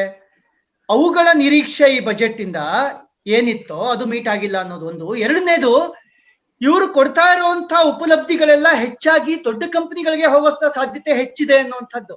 ಸೊ ಸದ್ಯ ತೊಂದರೆ ಮಾಡ್ಲಿಲ್ವಲ್ಲ ಅನ್ನೋ ಕಾರಣಕ್ಕೆ ಅಷ್ಟರ ಮಟ್ಟಿಗಾರು ಮೇಲ್ ಹೋಗಿವೆ. ಆದ್ರೆ ದೊಡ್ಡ ಕಂಪನಿಗಳಿಗೆ ಸಿಗುವಂತ ಉಪಲಬ್ಧಿಗಳು ಈ ಕಂಪನಿಗಳಿಗೆ ಸಿಗೋಲ್ಲ ಅನ್ನುವಂಥದ್ದು ಅವುಗಳಿಗೆ ಖಾತ್ರಿ ಆಗಿದೆ ಅಂತ ಅನ್ನೋದನ್ನ ತೋರಿಸುತ್ತೆ. ಸೂಚ್ಯಾಂಕ ಒಂದನ್ನೇ ಇಟ್ಕೊಂಡು ನಾವು ಮಾತಾಡಿದ್ರೆ ತಪ್ಪಾಗಿ ಹೋಗುತ್ತೆ. This is not the forum for that. ಇದು ಸಾಮಾನ್ಯ ಮನುಷ್ಯರಿಗೆ ಈ ಬಜೆಟ್ ಅನ್ನ ಅರ್ಥ ಮಾಡಿಸುವಂತ ಪ್ರಯತ್ನ ಆಗಿರೋದ್ರಿಂದ ಸೂಚ್ಯಾಂಕದ ಬಗೆಗಿನ ಡಿಬೇಟ್ ಅನ್ನ ನಾವು ಬದಿಗಿಟ್ಟು ಮಾತಾಡ್ಬೇಕು. ಆದ್ರೆ stock market is the barometer of economy ಅಂತ ತಾವು ಹೇಳಿದ್ದನ್ನ ಅದು ಸರಿಯಾದ ದೃಷ್ಟಿ ಅಲ್ವೇನೋ ಅನ್ನುವಂತ ಕಾರಣಕ್ಕೋಸ್ಕರ ನಾನು ಈ ಮಾತನ್ನ ಹೇಳ್ಬೇಕಾಯ್ತು. To view that as the only thing. Number 1. Number 2, ಈ ಇನ್ಫ್ರಾಸ್ಟ್ರಕ್ಚರ್ಗೆ ಕೊಟ್ಟಿರುವಂತಹ ಒತ್ತಿನ ಬಗ್ಗೆ ನಾವು ಮಾತಾಡಿದಾಗ ನಾವು ಡಿಜಿಟಲ್ ಇನ್ಫ್ರಾಸ್ಟ್ರಕ್ಚರ್ ನ ಪಕ್ಕಕ್ಕಿಟ್ಟು ನಾವು ಮಾತಾಡಬೇಕು ಅಂತ ಅನ್ನುವಂತಹ ಅರ್ಥದ ಮಾತುಗಳು ಬಂದಿದ್ದಕ್ಕೆ ನಾನು ಒಂದು ನಿಖರವಾದಂತಹ ಒಂದು ಪ್ರತಿಕ್ರಿಯೆ ಕೊಡ್ಬೇಕಾಗಿದೆ. ಇದೇನಪ್ಪಾ ಅಂತ ಅಂದ್ರೆ, ಡಿಜಿಟಲ್ ಇಂಡಿಯಾ ಇರ್ಬೋದು, ಸ್ಟಾರ್ಟ್ಅಪ್ ಇಂಡಿಯಾ ಇರ್ಬೋದು, ಮೇಕ್ ಇನ್ ಇಂಡಿಯಾ ಇರ್ಬೋದು, ಇವೆಲ್ಲನೂ ಇದೇ ಸರ್ಕಾರ ತನ್ನ ಹಿಂದಿನ ಬಜೆಟ್ಗಳಲ್ಲಿ, ತನ್ನ ಹಿಂದಿನ ಕಾರ್ಯಕ್ರಮಗಳಲ್ಲಿ ತಗೊಂಡ್ಬಂದಿರುವಂತಹ ಪ್ರೋಗ್ರಾಮ್ಸ್. ನಮ್ಮ ದೇಶದ ಭವಿಷ್ಯ is going to be built on digital highways ಅನ್ನುವಂಥದ್ದು ಇದೇ ಸರ್ಕಾರದ ಆಶಯ. ಆದ್ರೆ ಇವತ್ತಿನ ನಡವಳಿಕೆ ಅದಕ್ಕೆ ತದ್ವಿರುದ್ಧವಾಗಿದೆ. ಈ ಡಿಜಿಟಲ್ ಇಂಡಿಯಾದ ಪರಿಕಲ್ಪನೆ ಇವತ್ತಿನ ಬಜೆಟ್ ಅಲ್ಲಿ ಒಂದು ಸ್ವಲ್ಪವೂ ಇಲ್ಲ. ದೂರಗಾಮಿಯಾಗ್ಲಿ ಅಥವಾ ಹತ್ತಿರದಲ್ಲಿ ನೋಡಿದಾಗ್ಲಿ ಏನೂ ಕಾಣದೇ ಇರುವಂತದ್ರ ಬಗ್ಗೆ ನಾವು ಖಂಡಿತ, ನಾಟ್ ಜಸ್ಟ್ ಬಿಕಾಸ್ ನಾನು ಯಾವ್ದೋ ಸ್ಟಾರ್ಟ್ಅಪ್ ಗಳ ಜೊತೆ ಕೆಲಸ ಮಾಡ್ತೀನಿ ಅನ್ನೋ ಕಾರಣಕ್ಕೋಸ್ಕರ ನಾನು ಮಾಡ್ಬೇಕಾಗಿರುವಂತ ಅಬ್ಜೆಕ್ಷನ್ ಅಲ್ಲ. ಬದಲಿಗೆ ಇಂತಹ ಕಾರ್ಯಕ್ರಮಗಳನ್ನ ಹಮ್ಮಿಕೊಂಡಂತಹ ನೀವು ಯಾಕೆ ಆ ಕಾರ್ಯಕ್ರಮಗಳಿಗೆ ಬದ್ಧರಾಗಿಲ್ಲ ಅಂತ ಪ್ರಶ್ನೆನ ಪ್ರಜ್ಞಾವಂತರಾದ ಎಲ್ಲಾ ನಾಗರಿಕರು ಕೇಳಲೇಬೇಕಾಗಿದೆ ಅನ್ನೋಂಥದ್ದು ನನ್ನ ಇದು. ಮತ್ತೆ ಹೇಳ್ತಾ ಇದ್ದೀನಿ, ನಮ್ಮ ದೇಶನ ಕರೋನಾ ಸಂಕಷ್ಟದಿಂದ ಬಿಡುಗಡೆಗೊಳಿಸುವಲ್ಲಿ ಬೈಲ್ಔಟ್ ಮಾಡುವಲ್ಲಿ ಪ್ರಮುಖ ಪಾತ್ರ ವಹಿಸಿದಂತಹ ಸ್ಟಾರ್ಟ್ಅಪ್ಗಳು ಮತ್ತೆ ಡಿಜಿಟಲ್ ಉದ್ಯಮಗಳನ್ನ ಕಡೆಗಣಿಸಲಾಗಿದೆ. ಇದೇ ಸರ್ಕಾರ ಹಮ್ಮಿಕೊಂಡಂತಹ 10 ಸ್ಟಾರ್ಟ್ಅಪ್ ಮತ್ತೆ ಡಿಜಿಟಲ್ ಕೇಂದ್ರಿತ ಕಾರ್ಯಕ್ರಮಗಳು ಅವುಗಳು ಇಲ್ವೇನೋ ಅನ್ನೋ ರೀತಿಯಲ್ಲಿ ಇವತ್ತಿನ ಬಜೆಟ್ ನಲ್ಲಿ ವರ್ತನೆ ಕಾಣ್ತಾ ಇದೆ. ದೂರಗಾಮಿಯಾಗಿ ಇದರ ಪರಿಣಾಮಗಳು ಏನಾಗುತ್ತೋ ಗೊತ್ತಿಲ್ಲ. ಕೇನ್ಸ್ ಹೇಳಿದಾಗೆ ಇನ್ the long run we are all dead. So ಗೊತ್ತಿಲ್ಲ ನಮಗೆ ದೂರಗಾಮಿ ಪರಿಣಾಮಗಳೇನು ಅಂತ. ಆದ್ರೆ ಹರಿಪ್ರಕಾಶ್ ಅವರು ಹೇಳಿದಾಗೆ ಬಜೆಟ್ 1 ವರ್ಷಕ್ಕೆ ನಮಗೆ ಸ್ಪಷ್ಟವಾದ ವಿಷನ್ ಕೊಡಬೇಕು. ಆ ವಿಷನ್ ನಮಗೆ ಇವತ್ತು ಕಾಣಿಸ್ತಾ ಇದೆ. ಥ್ಯಾಂಕ್ ಯು ರವಿಶಂಕರ್ ಅವರೇ. ನಾನು ಕ್ವಿಕ್ ಆಗಿ ಒಂದೊಂದು ನಿಮಿಷದಲ್ಲಿ ಅನಿಲ್ ಭಾರದ್ವಾಜ್ ಮತ್ತು ತೇಜಸ್ ಅವರು ಒಬ್ಬರಾದ್ಮೇಲೆ ಒಬ್ರು ಈಗ ಚರ್ಚೆ ಆದಂತಹ ವಿಷಯಕ್ಕೆ ಸಂಬಂಧಪಟ್ಟ ಹಾಗೆ, ವಿಶೇಷವಾಗಿ ಶೇರ್ ಮಾರ್ಕೆಟ್ ಮತ್ತು ಇನ್ಫ್ರಾಸ್ಟ್ರಕ್ಚರ್ಗೆ ಸಂಬಂಧಪಟ್ಟ ಹಾಗೆ, ತೆರಿಗೆ ಸಂಬಂಧಪಟ್ಟ ಹಾಗೆ ನೀವು ಇವರಿಬ್ಬರ ಅಭಿಪ್ರಾಯವನ್ನು ಎಂಡೋರ್ಸ್ ಮಾಡ್ತೀರಾ ಇಲ್ವಾ ಅನ್ನೋದನ್ನ ಕ್ವಿಕ್ ಆಗಿ ಹೇಳ್ಬಿಡಿ. ಆನಂತರ ನಾನು ಸೆಸ್ ಬಗ್ಗೆ ರುದ್ರಮೂರ್ತಿ ಅವರು 3:15ಗೆ ಎಕ್ಸಿಟ್ ಆಗೋದ್ರಿಂದ ಅದಕ್ಕೂ ಪೂರ್ವದಲ್ಲಿ ಅತಿಯಾದಂತಹ ಸೆಸ್ ಅನ್ನ ಎಲ್ಲಾ ಕ್ಷೇತ್ರಗಳ ಮೇಲೆ ಹಾಕದಂತಹ ಸೆಸ್ಗಳ ಕುರಿತಾಗಿ ನಿಮ್ಮ ಒಪಿನಿಯನ್ ಹೇಳ್ಬೇಕು. ಅದರ ಮೇಲೆ ನಾವು ಚರ್ಚೆ ಮಾಡಿ ವಿಶೇಷವಾಗಿ ತೆರಿಗೆ, ಶೇರ್ ಮಾರ್ಕೆಟ್ ಮತ್ತು ಯಾವುದು ಜನಜೀವನಕ್ಕೆ ಅನುಕೂಲ ಆಗಿದೆ ಅನಾನುಕೂಲ ಆಗಿದೆ ಅನ್ನೋದನ್ನ ಮಾತ್ರ ನಾವು ಈ ಬಜೆಟ್ ಅಲ್ಲಿ ಹೇಳ್ಬೇಕಾಗಿರೋದ್ರಿಂದ ನಾವು ಅದನ್ನ ಅಲ್ಲಿಗೆ ಕನ್ಕ್ಲೂಡ್ ಮಾಡೋಣ. ಅದಕ್ಕೂ ಮೊದಲು ತೇಜಸ್ ಅವರು ಮತ್ತು ಅನಿಲ್ ಭಾರದ್ವಾಜ್ ಅವರು ನಿಮ್ಮ ರಿಯಾಕ್ಷನ್ ಈ 2 ಇಂಪಾರ್ಟೆಂಟ್ ವಿಷಯಕ್ಕೆ. ಒಂದು ಷೇರುಪೇಟೆ ಗತಿ ಮತ್ತು ಬಜೆಟ್, ಇದ್ರ ಕುರಿತಾಗಿ ಏನು ಹೇಳ್ತೀರಾ? ಇವರಿಬ್ಬರ ಮಾತನ್ನ ತಾವು ಎಂಡೋರ್ಸ್ ಮಾಡ್ತೀರಾ? ನಾನು ರುದ್ರಮೂರ್ತಿ ಅವರು ಹೇಳಿದ ಹಾಗೆ ಇನ್ಫ್ರಾಸ್ಟ್ರಕ್ಚರ್ ಮೇಲೆ ಅತಿ ಹೆಚ್ಚಾದಂತಹ ಮೊತ್ತವನ್ನು ಹಾಕಿದ್ದಾರೆ. ಮತ್ತು ರವಿಶಂಕರ್ ಅವರು ಹೇಳಿದ್ರು ಎಲ್ಲ ದೊಡ್ಡ ಕಂಪನಿಗಳಿಗೇನೆ ಅದು ಸಪೋರ್ಟ್ ಆಗಿದೆ. ಈಗ ಯಾವುದೋ ಒಂದು ಪೋರ್ಟಿನ ಪ್ರೈವೇಟೈಸೇಷನ್ ಆಗಿರ್ಬೋದು, infrastructure development, physical infrastructure development ಪೂರಕವಾಗಿರ್ಬೋದು, ಇದೆಲ್ಲ ದೊಡ್ಡ ಕಂಪನಿಗಳಿಗೇನೆ ಪೂರಕವಾಗಿದೆ ಅಂತ. ನೋಡಿ, ದೊಡ್ಡ ಕಂಪನಿಗಳೇ ಅತ್ಯಂತ ಹೆಚ್ಚು ಕೆಲಸಗಳನ್ನ ಕೊಡುವಂತಹ ಕಂಪನಿಗಳಾಗಿ, ಹೆಚ್ಚು ಜನಕ್ಕೆ ಕೆಲಸವನ್ನ ಕೊಡುವಂತಹ ಕಂಪನಿಗಳಾಗಿರುತ್ತೆ. ಈಗ ಚೈನಾ ಆಗಿರ್ಬೋದು, ಸೌತ್ ಈಸ್ಟ್ ನೇಷನ್ಗಳಾಗಿರ್ಬೋದು, ಇವೆಲ್ಲ ಏನಕ್ಕೆ ಪ್ರಗತಿಯಲ್ಲಿದೆ ಅಂತಂದ್ರೆ ಪ್ರತಿ ಸತಿ ಅಲ್ಲಿ ಕನ್ಸ್ಟ್ರಕ್ಷನ್ ಮುಖ್ಯವಾಗಿರುತ್ತೆ. ಯಾವುದೇ ಒಂದು ದೇಶದಲ್ಲಿ ಕನ್ಸ್ಟ್ರಕ್ಷನ್ ಆಗಿರ್ಬೋದು, ಇನ್ಫ್ರಾಸ್ಟ್ರಕ್ಚರ್ ಆಗಿರ್ಬೋದು, ಡಿಫೆನ್ಸ್ ಆಗಿರ್ಬೋದು, ಇಲ್ಲೆಲ್ಲ ಎಲ್ಲಿ ಒತ್ತನ್ನ ಕೊಡ್ತಾರೆ ಅಲ್ಲಿ ಸಾಮಾನ್ಯವಾಗಿ ಹೆಚ್ಚಿನ ಉದ್ಯೋಗಗಳು ಹುಟ್ಕೊಳ್ಳುತ್ತೆ. ಅದಕ್ಕೆ ಪೂರಕವಾದಂತಹ, ಅದಕ್ಕೆ ಬೇಕಾಗಿರುವಂತಹ ಆನ್ಸಿಲರಿ ಇಂಡಸ್ಟ್ರಿಗಳು ಹುಟ್ಕೊಳ್ಳುತ್ತವೆ. ಅದೆಲ್ಲದಕ್ಕೂ ಪೂರಕವಾಗಿ ಆಗುವಂತಹ ಬಜೆಟ್ ಅನ್ನೇ ನಾವಿಲ್ಲಿ ಕೊಟ್ಟಿದ್ದೇವೆ. ನಾನು ನನ್ನ ಹಿಂದಿನ ಮಾತಲ್ಲಿ ಏನ್ ಹೇಳಿದೆ ಅಂತಂದ್ರೆ, ಇದು ನೆಗೆಟಿವ್ ಬಜೆಟ್ ಅಂತ ನಾನು ಹೇಳಿಲ್ಲ. ನನ್ನ ಅಭಿಪ್ರಾಯದ ಪ್ರಕಾರ ಇದು ಬಹಳ ನ್ಯೂಟ್ರಲ್ ಬಜೆಟ್. ಇದು ಪಾಸಿಟಿವ್ ಆಗಿರುವಂತದ್ದು ಇಂಡಿವಿಜುವಲ್ ಗಳಿಗೆ ಪಾಸಿಟಿವ್ ಆಗಿಲ್ಲದೆ ಇರಬಹುದು, ಆದ್ರೆ ಅದು ಮಾರಕವಾಗೂ ಇಲ್ಲ, ಪೂರಕವಾಗೂ ಇಲ್ಲ, ಮಾರಕವಾಗೂ ಇಲ್ಲ. ಇಂಡಿವಿಜುವಲ್ ವಿಚಾರವಾಗಿ ಒಂದೇ ನಿಮಿಷ ಸಮಯ ಕೊಟ್ರೆ, ಇನ್ನು ಕಂಪನಿಗಳಿಗೆ ಏನಾಗುತ್ತೆ, ಮ್ಯಾನುಫ್ಯಾಕ್ಚರಿಂಗ್ ಸೆಕ್ಟರ್ಗಳಿಗೆ ಈಗಾಗಲೇ ಬಜೆಟ್ ಗಿಂತ ಮುಂಚೆನೆ ಮತ್ತು ಹಿಂದಿನ ಬಜೆಟ್ಗಳಲ್ಲೇನೆ ಕಂಪನಿಗಳಿಗೆ ಹಾಕಿರುವಂತಹ ತೆರಿಗೆಗಳಾಗಿರ್ಬೋದು, ಅದರ ಮೇಲಿರುವಂತಹ ತೆರಿಗೆಗಳು ಒಂದು 15% ಇದೆ ಮ್ಯಾನುಫ್ಯಾಕ್ಚರಿಂಗ್ಗೆ, ಬೇರೆ ಕಂಪನಿಗಳಿಗೆ 22% ಇದೆ. ಇದು ಅತ್ಯಂತ ಕಡಿಮೆ ಇರುವಂತಹ ತೆರಿಗೆ. ಬೇರೆ ಅಂತಾರಾಷ್ಟ್ರೀಯ ಮಟ್ಟದಲ್ಲಿ ನಾವು ನೋಡಿದ್ರೆ ನಮ್ಮ ದೇಶದಲ್ಲಿ ಅತ್ಯಂತ ಕಮ್ಮಿ ಇರುವಂತದ್ದು. ಮತ್ತೆ ಸ್ಟಾರ್ಟ್ಅಪ್ ಗಳನ್ನ ನಾವು ನೋಡ್ಬೇಕಾದ್ರೆ ಈಗಾಗಲೇ ಹಿಂದಿನ ಬಜೆಟ್ಗಳಾಗಿರ್ಬೋದು ಅಥವಾ ಬಜೆಟ್ಗಳ ಮಧ್ಯ ಹೊರಡಿಸುವಂತ ನೋಟಿಫಿಕೇಶನ್ ಗಳಲ್ಲಾಗಿರ್ಬೋದು, ಸ್ಟಾರ್ಟ್ಅಪ್ ಇಂಡಿಯಾದಲ್ಲಿ 10 ವರ್ಷದಲ್ಲಿ 3 ವರ್ಷ ತೆರಿಗೆ ವಿನಾಯಿತಿ ಇರುವಂತಹ ಅವಕಾಶವೇ ಇದೆ. ಸೊ ಇವೆಲ್ಲಾನು ಸ್ಟಾರ್ಟ್ಅಪ್ ಗಳಿಗಾಗಿರ್ಬೋದು, ಡಿಜಿಟಲ್ ಇನ್ಫ್ರಾಸ್ಟ್ರಕ್ಚರ್ಗಾಗಿರ್ಬೋದು, ಫಿಸಿಕಲ್ ಇನ್ಫ್ರಾಸ್ಟ್ರಕ್ಚರ್ಗಳಿಗಾಗಿರ್ಬೋದು, ಎಲ್ಲದರಲ್ಲೂ ಈ ಬಜೆಟ್ ಒಂದು ರೀತಿಯಾದಂತಹ ನ್ಯೂಟ್ರಲೈಸೇಷನ್ ಅನ್ನ ಮಾಡ್ಕೊಂಡು ಮುಂದಕ್ಕೆ ಬಂದಿದೆ ಅಂತ ನಾನು ಹೇಳ್ತೀನಿ. ತೇಜಸ್, ಇದು ಸ್ಮಾಲ್ ಕಂಪನೀಸ್ ಮತ್ತೆ ಮಿಡ್ ಸೈಜ್ ಕಂಪನೀಸ್ಗೆ ಆಲ್ರೆಡಿ ಮುಂಚೆನೆ ಪ್ಯಾಕೇಜ್ ನಲ್ಲಿ ಅನೌನ್ಸ್ ಮಾಡಿದ್ರು. ಆತ್ಮನಿರ್ಭರ್ ಪ್ಯಾಕೇಜ್ ನಲ್ಲಿ 1 ರಿಂದ 5 ಲೈಕ್ 200 ಕೋಟಿ ತನಕ ಗ್ಲೋಬಲ್ ಟೆಂಡರ್ಸ್ ನ ತೆಗೆದ್ರು. ಮತ್ತೆ ಡೊಮೆಸ್ಟಿಕ್ ಕಂಪನೀಸ್ಗೆ ತುಂಬಾ ರಿಲೀಫ್ ಕೊಟ್ರು, ಕೊಲಾಟ್ರಲ್ ಫ್ರೀ ಲೋನ್ ಕೊಟ್ರು. ಆಮೇಲೆ ಓಡಿನ ಎಕ್ಸ್ಟೆಂಡ್ ಮಾಡಿದ್ರು, ಸಿಂಪಲ್ ಇಂಟ್ರೆಸ್ಟ್ ನಲ್ಲಿ ಲೋನ್ ಕೊಟ್ರು, ಆಮೇಲೆ ಮೊರಟೋರಿಯಂ ಕೊಟ್ರು. ಇದನ್ನೆಲ್ಲ ಆಲ್ರೆಡಿ ಸ್ಮಾಲ್ ಕಂಪನೀಸ್ಗೆ ಆಲ್ರೆಡಿ ಎಂಜಾಯ್ಮೆಂಟ್ ಆಗೋಗಿತ್ತು. ಸೊ ಅವ್ರದ್ದು ಇವತ್ ನೋಡಿದ್ರೆ ದೇ ಆರ್ ನಾಟ್ ಅಪ್ಸೆಟ್. ಅವ್ರಿಗೆ ದೇ ಮೈಟ್ ನಾಟ್ ಬಿ ತುಂಬಾ ಹ್ಯಾಪಿ ಇಲ್ದೇ ಇದ್ರು, ಅವ್ರಿಗೆ ಯಾರಿಗೂ ದುಃಖ ಅಂತೂ ಆಗಿಲ್ಲ. ಸೊ ಬಜೆಟ್ ಅವರೆಲ್ಲರಿಗೂ ನಿರೀಕ್ಷೆಗಿಂತ ಜಾಸ್ತಿನೇ ಇದೆ. ಇವತ್ತು ಸ್ಮಾಲ್ ಕ್ಯಾಪ್ ಇಸ್ ಆಲ್ಸೋ 2% ಮೇಲಿದೆ, ಮಿಡ್ ಕ್ಯಾಪು ಜಾಸ್ತಿ ಇದೆ. ಬಟ್ ಅವ್ರಿಗೆ ತುಂಬಾ ಖುಷಿ ಏನೂ ಆಗಿಲ್ಲ, ಬಟ್ ಹಂಗಂತ ತುಂಬಾ ದುಃಖನೂ ಆಗಿಲ್ಲ. ಸೊ ಅವ್ರಿಗೆಲ್ಲ ಮುಂಚೆನೆ ಬೆನಿಫಿಟ್ ಸಿಕ್ಕಿದ್ರಿಂದ ಅವ್ರಿಗೆ ಇನ್ನೇನು ಫರ್ದರ್ ಬೆನಿಫಿಟ್ ಕೊಟ್ಟಿಲ್ಲ. ಈ budget basically rural employment and infrastructure development ಗೆ ಒತ್ತು ಕೊಟ್ಟಿದೆ. ಯಾಕಂದ್ರೆ ಅನ್ಎಂಪ್ಲಾಯ್ಮೆಂಟ್ ರೇಟ್ಸ್ 11% ಹೋಗಿದ್ರಿಂದ ಅವರು government had to control unemployment. ಅದಕ್ಕೋಸ್ಕರ ಇದು ಇನ್ಫ್ರಾಸ್ಟ್ರಕ್ಚರ್ ಜಾಬ್ ಕ್ರಿಯೇಷನ್ ಯಾವ್ದಿತ್ತೋ ಅದಕ್ಕೆ ಮಾತ್ರ ಒತ್ತು ಕೊಟ್ಟಿದೆ. ಈಗ ಜಾಬ್ ಕ್ರಿಯೇಷನ್ ಗೆ ಒತ್ತು ಕೊಡದೆ ನಾವು ಬರೀ ಟೆಕ್ನಾಲಜಿ ಕಂಪನೀಸ್ ಗೆ ಒತ್ತು ಕೊಟ್ಟಿದ್ರೆ ನಮ್ದು ರೂರಲ್ ಎಕಾನಮಿ ಕೊಲ್ಯಾಪ್ಸ್ ಆದ್ರೆ ಎಂಟೈರ್ ಎಕಾನಮಿ ಕೊಲ್ಯಾಪ್ಸ್ ಆಗ್ತಾ ಇತ್ತು. ಅದಕ್ಕೋಸ್ಕರ ಬರೀ ರೂರಲ್ ಎಕಾನಮಿ ಮತ್ತೆ ಇನ್ಫ್ರಾಸ್ಟ್ರಕ್ಚರ್ ಇದರಿಂದ ಎಂಪ್ಲಾಯ್ಮೆಂಟ್ ಜನರೇಷನ್ ಆದ್ರೆ ಕನ್ಸ್ಯೂಮರ್ ಕಾನ್ಫಿಡೆನ್ಸ್ ಜಾಸ್ತಿ ಆಗತ್ತೆ, ಎಕಾನಮಿ ಬೇಗ ಟ್ರ್ಯಾಕ್ ಬರೋದಕ್ಕೆ ಹೆಲ್ಪ್ ಆಗತ್ತೆ. ಥ್ಯಾಂಕ್ ಯು ತೇಜಸ್ ಅವರೇ. ನಾನು ರುದ್ರಮೂರ್ತಿ ಅವರಿಗೆ ಒಂದೇ ಒಂದು ಪ್ರಶ್ನೆನ ಕೇಳೋದು, ತೆರಿಗೆ ಇನ್ಕಮ್ ಟ್ಯಾಕ್ಸ್ ಸ್ಲ್ಯಾಬ್ ಅನ್ನ ಯಾವುದೇ ಏರುಪೇರು ಮಾಡಿಲ್ಲ ಅನ್ನುವಂಥದ್ದು ಒಂದು ಸಂಗತಿ ಆದ್ರೆ, ಪೆಟ್ರೋಲ್ ಡೀಸೆಲ್ ಇಂದ ಹಿಡಿದು ಅಡುಗೆ ಎಣ್ಣೆವರೆಗೆ ಎಲ್ಲಾ ಪದಾರ್ಥಗಳ ಮೇಲೆ, ಅದು ಮೊಬೈಲ್ ಎಕ್ವಿಪ್ಮೆಂಟ್ಸ್ ಇಂದ ಹಿಡಿದು ಎಲ್ಲ ಉಪಕರಣಗಳು ಈ ಬಜೆಟ್ ಅಲ್ಲಿ ಅತಿ ಹೆಚ್ಚಿನ ಪ್ರಮಾಣದಲ್ಲಿ ಸೆಸ್ ಅನ್ನ ಹಾಕಲಾಗಿದೆ. ಉದಾಹರಣೆಗೆ ನಾವು ಹೇಳ್ತೀವಿ, ಒಂದು ಆಪಲ್ ನ ತಿಂದ್ರೆ ನಾವು ಡಾಕ್ಟರ್ ಇಂದ ದೂರ ಇರ್ಬೋದು, ಅಂದ್ರೆ ಕಾಯಿಲೆ ಬರಲ್ಲ ಅಂತ. ನಾವು ತಿನ್ಬೇಕು ಅನ್ನುವಂತ ಆಪಲ್ ತಿನ್ನೋರು ಅಂತಂದ್ರೆ ಶ್ರೀಮಂತರು. ಆ ಶ್ರೀಮಂತರು ತಿನ್ನುವ ಆಪಲ್ಗೂ ಕೂಡ 35% ಸೆಸ್ ಅನ್ನ ಈ ಸರ್ಕಾರ ಇವತ್ತು ಹಾಕಿದೆ. ಕೃಷಿ ಎಲ್ಲ ಉತ್ಪನ್ನಗಳ ಮೇಲೆ, ಬಹುಶಃ ಎಲ್ಲಾ ಪ್ಯಾಕೇಜಿಂಗ್ ಫುಡ್ಗಳ ಮೇಲೂ ಕೂಡ ಇವತ್ತು ನಾವು ಸೆಸ್ ಅನ್ನ ತೆರಬೇಕಾಗಿದೆ. ಗ್ರಾಹಕರಿಗೆ ಒಂದು ರೀತಿಯಲ್ಲಿ ಇದು ಅಂದ್ರೆ ನಾವು ಎಲ್ಲೋ ಒಂದ್ ಕಡೆ ಟ್ಯಾಕ್ಸ್ ಅನ್ನ ಕೊಡೋದನ್ನ ಉಳಿಸಿ ಅಥವಾ ಯಥಾವತ್ತಾಗಿ ಇಟ್ಕೊಂಡು ನಾವು ಖರೀದಿ ಮಾಡುವಂತಹ ಎಲ್ಲ ಪದಾರ್ಥಗಳ ಮೇಲೆ ನಾವು ಹೆಚ್ಚುವರಿಯಾಗಿ ತೆರುವಂತಹ ಒಂದು ವ್ಯವಸ್ಥೆ ನಿರ್ಮಾಣ ಆಗಿದೆಯಲ್ಲ, ಇದ್ರ ಬಗ್ಗೆ ಏನು ಹೇಳ್ತೀರಾ ಅಂತ? ಸರ್, ಮೊದಲನೇದಾಗಿ ನಾನು ನಿಮ್ಮ ಪ್ರಶ್ನೆಗೆ ಉತ್ತರ ಕೊಟ್ಬಿಡ್ತೀನಿ. ಆಪಲ್ ಬಗ್ಗೆ ಮಾತಾಡಿದ್ರಿ, ಸೆಸ್ ಬಗ್ಗೆ ಮಾತಾಡಿದ್ರಿ, ಅದಾದ್ಮೇಲೆ ನನ್ಗೆ 1 ನಿಮಿಷ ಈ ಶೇರ್ ಮಾರ್ಕೆಟ್ ಬಗ್ಗೆ ನಮ್ ರವಿಶಂಕರ್ ಅವ್ರ ಏನ್ ಹೇಳಿದ್ರು ಅದಕ್ಕೂ ಉತ್ತರ ಕೊಡ್ತೀನಿ. ನೀವ್ ಹೇಳಿದ್ರಿ an apple a day will keep the doctor away ಅಂತ ಮಾತಿದೆ. ಸೊ ಆಪಲ್ ತಿಂತೀವಿ ಸರ್, ಅದ್ರ ಮೇಲೂ ನೀವು ಎಕ್ಸ್ಟ್ರಾ ಕೃಷಿ ಸೆಸ್ ಹಾಕ್ಬಿಟ್ರಲ್ಲ ಅಂತ ಬೇಜಾರಾಗತ್ತೆ. ಅದ್ರ ಒಂದ್ ಮಾತ್ ಹೇಳ್ತೀನಿ ಹರಿಪ್ರಕಾಶ್ ಸರ್ ಅವ್ರೆ, ಆಪಲ್ ತಿನ್ನೋಣ, ಕಾಶ್ಮೀರ್ ಆಪಲ್ ತಿನ್ನೋಣ, ತುಂಬಾ ಚೆನ್ನಾಗಿದೆ. ವಾಷಿಂಗ್ಟನ್ ಆಪಲ್ ಖಂಡಿತ ಬೇಡ. ಯಾಕೆ ಅಂದ್ರೆ ನಾವು ವಾಷಿಂಗ್ಟನ್ ಆಪಲ್ ಅನ್ನ ಇಂಪೋರ್ಟ್ ಮಾಡ್ಕೊಂತೀವಿ ಅಥವಾ ಆಮದು ಮಾಡ್ಕೊಂಡಾಗ ಪೇಮೆಂಟ್ ಅನ್ನ ಡಾಲರ್ ಮುಖಾಂತರ ಕೊಡ್ಬೇಕಾಗತ್ತೆ. ಕಾಶ್ಮೀರ್ ಆಪಲ್ ಗೆ ನಾವು ಖಂಡಿತ ರೂಪಾಯಿನ ಮುಖಾಂತರನೇ ಕೊಡ್ಬೋದು. ನಾನು ಆಪಲ್ ತಿನ್ಬೇಡಿ ಅಂತ ಹೇಳ್ತಾ ಇಲ್ಲ, ಬಜೆಟ್ ಮುಖಾಂತರ ಏನ್ ಹೇಳ್ತಾ ಇದ್ದೀನಿ, ವಾಷಿಂಗ್ಟನ್ ಆಪಲ್ ತಿನ್ನೋ ಬದಲು ಕಾಶ್ಮೀರ್ ಆಪಲ್ ಅನ್ನ ಖಂಡಿತವಾಗ್ಲೂ ತಿನ್ನೋಣ. ಬೆಲೆನೂ ಕಡಿಮೆ ಇದೆ, ಚೆನ್ನಾಗೂ ಇದೆ ಕಾಶ್ಮೀರ್ ಆಪಲ್.